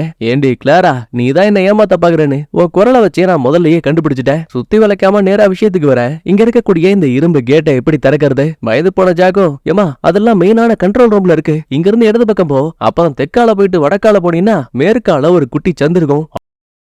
அடோ போடா உங்கப்பா மோனே, நீ எங்களுக்கு உண்மையாவே வழி சொல்றியா இல்ல வழிய கண்டுபிடிக்கவே கூடாதுங்கிறதுக்காக சொல்றியா? கிளாரா உண்மைய நீ சொல்ல, இல்லனா உன் அண்ணனை கொன்றுவேன். அவ துளி கூட யோசிக்காம கொல்லு அவன் தலைவர் பதவிக்காக ஆட்டம் போட்டுட்டு இருக்கான், அவன் இறந்து போனானா நான் தான் அடுத்த தலைவரா இருப்பேன். அடி சண்டால பாவி, தங்கச்சின்னு தங்க தட்டுல தாங்கனே அண்ணனையே காவு கொடுக்க பாக்குறியான்னு ஜாக்குக்கு இந்த புள்ள மேல வெறுப்பு உருவாகுது. கொடுமைக்குன்னா அதே இடத்துக்கு இந்த மார்டினா கார்ல படு வேகமா வந்துட்டு இருக்கா. இதுல ஹீரோயின் டைவர்ட் ஆக கிளாராவும் ஜாக்கும் ஹீரோயினையும் தங்கச்சியும் அட்டாக் பண்ணுவாங்க. பண்ணுவாங்க. ஏன் ஒரு இடத்துல இவ தோள்பட்டையில கம்பிய வேற இறக்கிட்டாங்க. ஜெனி என்ன பத்தி கவலைப்படாத, நீ வெளியில போ, உதவிக்காக யாரையாவது கூட்டிட்டு வான்னு கத்துவா. ஆனா இங்க இருந்து போனா கண்டிப்பா ஹீரோனை சாகடிச்சிருவாங்கன்னு தெரியும். அதனாலேயே வேற வழி இல்லாம கிளாராவையும் ஜாக்கையும் தள்ளி விட்டுட்டு காட்டுக்குள்ள நிறுத்தி வச்சிருந்த வண்டி எடுத்துக்கிட்டு 2 பேரும் எஸ்கேப் ஆயிட்டாங்க. ரொம்ப நல்லவள போல. அச்சச்சோ அம்பி, உங்களுக்கு ரத்தம் வலியுறது, வாயமுறி கமலாட்டி, பதவிக்காக நீ என்னைய காவு கொடுக்க பாத்துட்டல, இதுக்கெல்லாம் சேர்த்து வச்சு உனக்கு சரியான நேரம் பார்த்து ஆப்படிக்கிறேன்னு கோவத்துல அண்ணன் தங்கச்சி 2 பேரும் எலியும் பூனையுமா பிரிஞ்சிருவாங்க. ஒரு பக்கம் ராஜுன் லாயர் கிட்ட இந்த மாதிரி என் பொண்டாட்டியான மார்ட்டினா போனா என்ன, அவளுக்கு எடுத்து நான் போட்டியில இறங்குறேன்னு சொல்லும் போது மன்னிச்சிருங்க, அவங்க போட்டியில இறந்து போனாதான் அடுத்த ஆள் உள்ள போக முடியும். அதை விட முக்கியமானது தற்போதைக்கு உங்ககிட்ட எந்த ஒரு அதிகாரமும் இல்ல. எனக்கு புரியல, எதுவுமே இல்லன்னா அச்சச்சோ மறந்துட்டீங்களா, நீங்க எப்ப மார்ட்டினாவை உங்க குடும்ப தலைவியை ஏத்துக்கிட்டீங்களோ அடுத்த செகண்டே உங்களோட சொத்து பத்து நகை நட்டு எல்லாமே அவளுக்கு மட்டும்தான் சொந்தம். அப்படி பார்த்தா நீ ஒரு செல்லா காசு. அடங்கொப்பம் அவன, எனக்கு அப்படியே தலையெல்லாம் சுத்தி போகுது, நான் கொஞ்சம் தூங்கிட்டு வரேன்னு அவன் ஒரு பக்கத்துல கிளம்பிட்டான். ஒரு பக்கம் கத்தி குத்து வாங்கின ஹீரோயினை திரும்ப மாளிகைக்கு கூட்டிட்டு வந்த அவளோட காயங்களுக்கு மருந்து போட்டு சரி பண்ணிட்டு இருப்பா. தான் உயிரை காப்பாத்தினவளுக்கு ஹீரோயின் நன்றி சொல்லாம, ஜெனி நீ பண்ணது பெரிய தப்பு, உதவிக்காக நீ வெளியில போயிருக்கணும், யாரையாவது கூட்டிட்டு வந்திருக்கணும். இப்ப எனக்கு புரியுது, நான் சின்ன வயசுல உன்னை விட்டுட்டு போனதுல தப்பே இல்ல, நீ என் லைஃப்ல தேவையே இல்லன்னு அதிகபட்சமான வார்த்தையை விட்டுருவா. ஜெனியாலையும் இதை பார்த்து பொறுக்க முடியல. இங்க பாரு, நான் திரும்ப வரவும் தான் நீ இப்ப உயிரோட இருக்க, இந்த சின்ன விஷயத்த கூட உன்னால புரிஞ்சுக்க முடியல, இதுக்கப்புறம் நான் உன் கூட இருக்க மாட்டேன், தனியாவே எல்லாத்தையும் பாத்துக்கோன்னு கோவத்துல ஜெனி அங்க இருந்து போயிடுவாங்க. அடுத்த சில நிமிஷங்கள்லயே டோனி இறந்து போனதால இப்ப அவருக்கு பதிலா அவரோட பொண்ணான லாரா களத்துக்குள்ள இறங்குறா. வந்தவ சும்மா கிடையாது, ஒரு பெரிய ராக்கெட் லான்ச்சரை கொண்டு வந்திருப்பா. இன்னைக்கு உன் சோலி முடிஞ்சுன்னு ட்ரிகரை பிடிச்சு அழுத்தும் போது முட்டா பீஸ் முன்னாடிக்கு பதிலா கண்ணை பின்னாடி திருப்பி வச்சிருக்கா. கதவெல்லாம் உடைச்சுக்கிட்டு பின்பக்க ரூமை வெடிக்குது. சிரிக்கவும் முடியாம அழுகவும் முடியாம ஹீரோயின் கிட்ட சண்டைக்கு ஓடி வரும்போது பக்கத்து டேபிள்ல பெப்பர் ஸ்ப்ரே இருக்கும், அதை எடுத்து மூஞ்சில அடிச்சு விட்டா. என்னால நீ கேட்ட உன்னால நான் கேட்டேங்கிற மாதிரி அதே டப்பாவை வாங்கி திரும்ப ஹீரோயினோட மூஞ்சில இவ அடிச்சு விட்டா. அப்படியே இந்த பக்கத்துல தங்கச்சி தனியா நடந்து போகும்போது ஹீரோனுக்கு ஹெல்ப் பண்ணலாமோ, நம்ம அவளை விட்டுட்டு வந்துட்டோமோன்னு இவளுக்கு ஒரு தயக்கம். சோ திரும்ப போலாமே நினைக்கும் போது குறுக்க இந்த கௌஷிக் வந்தா என்ன பண்ணுவாங்கிற மாதிரி ஜாக் உள்ள வந்துட்டான். ஏண்டே உங்களால என்கிட்ட இருந்து தப்பிக்க முடியும்னு நினைக்கிறீங்களான்னு இவளை போட்டு அட்டி அடி நடிக்கிறான். ஒரு பக்கம் ஹீரோயினும் லாராவும் முகத்துல பெப்பர் ஸ்ப்ரேவை அடிச்சதால பக்கத்துல என்ன இருக்குங்கிறத கூட இவங்களால தெளிவா பார்க்க முடியல. கண்ட மூடிக்கிட்டே அங்கிட்டும் இங்கிட்டும் குத்தி சண்டை போட்டுட்டு இருக்காங்க. இருந்தாலும் சண்டையோட முடிவுல ஹீரோனை கீழே தள்ளி மாங்குன்னு மூஞ்சிலேயே குத்துறா. எப்படியோ அதை விட்டு எஸ்கேப் ஆன ஹீரோனும் அந்த பிள்ளைக்கு ஒரு ஸ்பியரை போட்டு பக்கத்துல இருந்த பியானோவை எடுத்து டப்புன்னு மண்டையில ஒரு அடி, அவ அப்படியே மயங்கி போயிடுவா. மறுபக்கம் ஜாக்கு ஜெனிய கொல்ல போற நிலைமைக்கு போயிட்டான். அப்பதான் உள்ள வந்த தங்கச்சியும் அண்ணா முட்டாள் மாதிரி பண்ணாத, இவளை வச்சு மிரட்டி நம்ம ஹீரோனை பிடிக்கலாம்னு சொல்லும் போது அதுவும் நல்ல ஐடியாவா தெரியுது. ஆனா இது எதுவுமே தெரியாத ஹீரோனும் கட்டடத்தை விட்டு வெளியில வந்தவ தங்கச்சியை தேடும் போது அங்க இருக்க மைக் மூலமா இந்த ஜாக்கு பேச ஆரம்பிக்கிறான். இந்த பாருமா, உன் தங்கச்சி என்கிட்ட தான் இருக்கா, இன்னும் 10 நிமிஷத்துல நான் சொல்லக்கூடிய ரிசப்ஷன் ஏரியாவுக்கு நீ வந்தாகணும், அப்படி இல்லன்னு வை இவளை கொன்னிடுவேன்னு மிரட்டுவான். அட கடவுளேன்னு சுத்தி முத்தி கவனிக்கும் போது அங்க ஒரு செக்யூரிட்டி ரூம் இருக்கு. நல்ல விஷயம் என்னன்னா அங்க ஒரு லாக்கர் இருக்கு. மல்லு கட்டி அதை உடைக்கும் போது உள்ள கன்னும் தோட்டாக்களும் இருக்கு. வந்த கோவத்துக்கு இந்த இடத்த விட்டு நேரா அந்த ரிசப்ஷன் ஏரியாவுக்கு வரும்போது வெளியில காவலுக்கு லாரா நிப்பா. பாரபட்சமே கிடையாது, வயித்துல ஒரு ஷாட்டு தலையில ஒரு ஷாட்டுன்னு சோழி அசால்ட்டா முடிச்சு விட்டா. இத சிசிடிவில பாத்துட்டு லாராவோட தம்பிக்காரன் இப்ப பொறுப்பை ஏத்துக்கிறான். ஆக்சுவலி இங்கதான் லாயரும் மத்தாளங்களும் இருக்காங்க. ஏரே என் தங்கச்சி எங்கடா வச்சிருக்கீங்கன்னு போதகை ராஜுன் அப்புறம் லாயர்னு ஒவ்வொருத்தனையும் மிரட்டும் போது ஒரு குறிப்பிட்ட அறைக்குள்ள இருந்த தங்கச்சி கத்தக்கூடிய சத்தம் கேக்குது. அதே டைம்ல இந்த குட்டி சதா இருக்கா இல்லையா, அவன் போயிட்டு 2 கண்ணை கொண்டு வந்துட்டான். நான் தான் அடுத்த தலைவராக போறேன்னு ஹீரோயினை பார்த்து சுடும் போது இவ உசுருக்கு பயந்து ஓரத்துல ஒளிஞ்சுப்பா. அதுக்கப்புறம் சத்தத்தை ஃபாலோ பண்ணிக்கிட்டு தங்கச்சி கிட்ட வரும்போது ஒரு குறிப்பிட்ட அறைக்குள்ள அவளை அடைச்சு வச்சிருக்காங்க. கூடவே ஜாக்கு கையில கன்னோட நிக்கிறான். இந்த பாரு உன் உயிரை மட்டும் கூட, அதுக்கப்புறம் தங்கச்சியை எதுவும் பண்ணாம நான் விட்டுறேன். ஒரு நிமிஷம் அமைதியான ஹீரோயினுக்கு டக்குன்னு ஒரு ஐடியா. இந்த பாரு, சைனா பேசி என்கிட்ட ஒரு விஷயத்த சொன்னாங்க, அதாவது இந்த விளையாட்டை முடிவுக்கு கொண்டு வரதுக்கு நான் இந்த கேம்ல ஜெயிக்கிறதோ நீங்க இந்த கேம்ல ஜெயிக்கிறதோ மட்டும் முக்கியம் கிடையாது. ஆக்சுவலி இதுக்கு இன்னொரு வழி இருக்கு. அதாவது உங்க ஃபேமிலியை சேர்ந்த யாராவது ஒருத்தனை நான் கல்யாணம் பண்ணிக்கிட்டேன் அப்படின்னா அவங்க தான் அந்த கூட்டத்தோட தலைவராகவும் மாற முடியும். அப்படி பார்க்கும்போது நான் உன்னை கல்யாணம் பண்ணிக்கிறேன் ஜாக்கு, நீ தலைவராயிடு, என்னையும் என் தங்கச்சியும் எதுவும் பண்ணக்கூடாது. ஆரம்பத்துல யோசிச்சாலுமே ஜாக்குக்கும் இது கரெக்ட்னு தோணுது. சோ முன்னோர்களான அந்த லீ மேல ப்ராமிஸ் பண்ணிட்டு ஹீரோனுக்கு உன்னை கொல்ல மாட்டேன்னு வாக்குறுதியை கொடுக்குறான். அதுக்கப்புறம் ஹீரோனுக்காக தனி அறையை கொடுத்து இவளை கல்யாண பொண்ணு மாதிரி ரெடி பண்ணிட்டு இருக்காங்க. அடுத்த கொஞ்ச நேரத்துக்கு அப்புறமா இந்த கிளாரா உள்ள வருவா. இந்த பாருமா, உன்னை கொல்லணுங்கிற ஆசை எங்களுக்கும் கிடையாது. ஆனா இந்த குடும்பத்தோட விதிகளை நாங்க மதிச்சாகணும். அதனாலதான் உன்னை கொல்ல வந்தேன். என் அண்ணன் நீ நினைக்கிற மாதிரி அவ்வளவு நல்லவன் கிடையாது. அவனோட கட்டுப்பாட்டுக்குள்ளதான் எல்லாம் இருக்கணும்னு நினைப்பான். ஆனா நீயும் நானும் மனசு வச்சா அவனை நம்மளால கண்ட்ரோல் பண்ண முடியும். இப்படி எல்லாம் பேசிட்டு இருக்கும் போது கரெக்டா இந்த ஜாக்கு பையன் உள்ள வந்துட்டான். ஏண்டி நீ என்ன கண்ட்ரோல் பண்ண பாக்குறியா? தக்காளி உன் கதையை நான் அப்பவே முடிச்சிருக்கணும். இனிமே உன்னை விட்டு வச்சா வேலைக்கு ஆகாதானே. இவள அப்படியே லாக் பண்ணி கழுத்தை படக்குன்னு உடைச்சிட்டான். சொந்த தங்கச்சிக்கே இந்த நிலைமை. அப்ப ஹீரோயினோட கதி எல்லாம் நினைச்சு பாருங்க. அதுக்கப்புறம் கெட்டப் எல்லாம் மாத்திட்டு இவங்களோட சாத்தான் கடவுளோட கோயிலுக்கு கூட்டிட்டு வருவாங்க. அது இந்த பில்டிங்கோட பேஸ்மெண்ட்ல இருக்கு. சாத்தானோட முறைப்படி இவங்களுக்கு இப்ப திருமணமாக போகுது. ரெண்டு பேரோட கையவும் கட் பண்ணி ஒரு பாத்திரத்துல ரத்தத்தை ஊத்தி அதை ஒன்னா மிக்ஸ் பண்ணி பேனாவுல இவங்க திருமணத்துக்கான கையெழுத்த போடுவாங்க. கல்யாண பொண்ணுக்கு முத்தம் கொடுங்கன்னு சொன்னதும் போதும் பாயிரா மேடம் ஹீரோயின் கிட்ட இருந்து பெருசா ரியாக்டே இல்ல. அப்புறம் என்னப்பா நல்லபடியா கல்யாணம் ஆயிடுச்சு, இனிமே இவருதான் உங்க தலைவர்னு மோதிரத்தை ஜாக்கு கிட்ட கொடுக்கும் போது மொத்த பேரும் சாத்தான் வாழ்கன்னு கோஷம் போடுவாங்க. அப்பதான் எதிர்பாராத நேரம் பார்த்து மறைச்சு வச்சிருந்த கத்தி எடுத்த படார்னு இந்த ஜாக்கு பயலோட கழுத்தை குத்தி கிழிக்கிறா. அது மட்டுமா, ஏண்டா போட்டியாளர் தான் ஒருத்தருக்கு ஒருத்தர் கொல்லக்கூடாது, நீயும் நானும் தான் இப்ப குடும்பமாச்சே, உன்னை கொன்ன தப்பு இல்லன்னு ஜாக்கோட தங்கச்சியை இவன் எப்படி கொண்டானோ அதை விட மோசமா பச்சைக்கு பச்சைக்குன்னு கத்திய உடம்புல இறக்கி ரத்த வெள்ளத்துல அவனை உயிருக்கு போராட விடுவா. கூட இருந்து ஜெனி இதையெல்லாம் பார்த்து காலை வச்சு எட்டி உதைச்சு பலிகளை வீசக்கூடிய ஒரு குழியில தள்ளி விடுவா. அவங்கிட்ட இருந்த தலைவருக்கான மோதிரம் இப்ப ஹீரோயின் கிட்ட வந்தாச்சு. புள்ளையாண்டா கையில மாட்டிக்கிட்டு இனிமே நான் தான் உங்களோட தலைவர், என் முன்னாடி மண்டியிடுங்கன்னு மிரட்டுவா. யாராவது மறுத்தாங்க அப்படின்னா லீயோட சாபத்தால அழிக்கப்படுவாங்க. அதனாலேயே பயந்துகிட்டு மரியாதையை கொடுக்கும் போது டக்குன்னு லாயரை பார்த்து எனக்கு ஒரு டவுட், இதை வச்சு நான் என்ன வேணா பண்ணலாமா?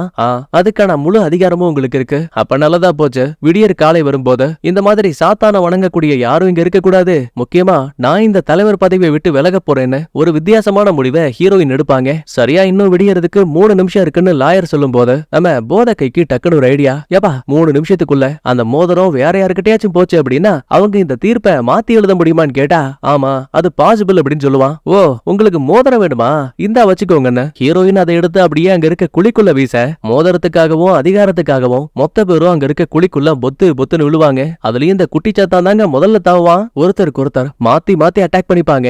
ஒன் பை ஒன்னா இறந்துட்டு இருப்பாங்க. ஆனா இந்த லாயர் வந்து இவங்களோட கூட்டத்துல ஒரு ஆள் கிடையாது. சோ அவன் தப்பிச்சா போதுன்னு எஸ்கேப் ஆயிடுவான். அடுத்த கொஞ்ச நேரத்துக்கு அப்புறமா 3 நிமிஷமும் முடியுது. காலையில விடிஞ்ச அடுத்த செகண்டே மோதிரத்துக்காக சண்டை போட்ட மொத்த பேரும் அந்த குழிக்குள்ளேயே வெடிச்சு சின்ன பின்னமா இறந்து போயிடுவாங்க. கடைசியில ஹீரோயினும் தங்கச்சியும் மட்டும் உயிர் பிழைக்கிற மாதிரி காட்டி இந்த இடத்துல அப்படியே இந்த படமும் முடிவுக்கு வருது. நான் சொன்ன கதை உங்களுக்கு பிடிச்சிருக்கு அப்படின்னா லைக் பண்ணுங்க, உங்க ஃப்ரெண்ட்ஸ் அண்ட் ஃபேமிலிக்கு ஷேர் பண்ணுங்க. நான் உங்களை அடுத்த வீடியோல பாக்குறேன். Bye bye, thank you, love you all.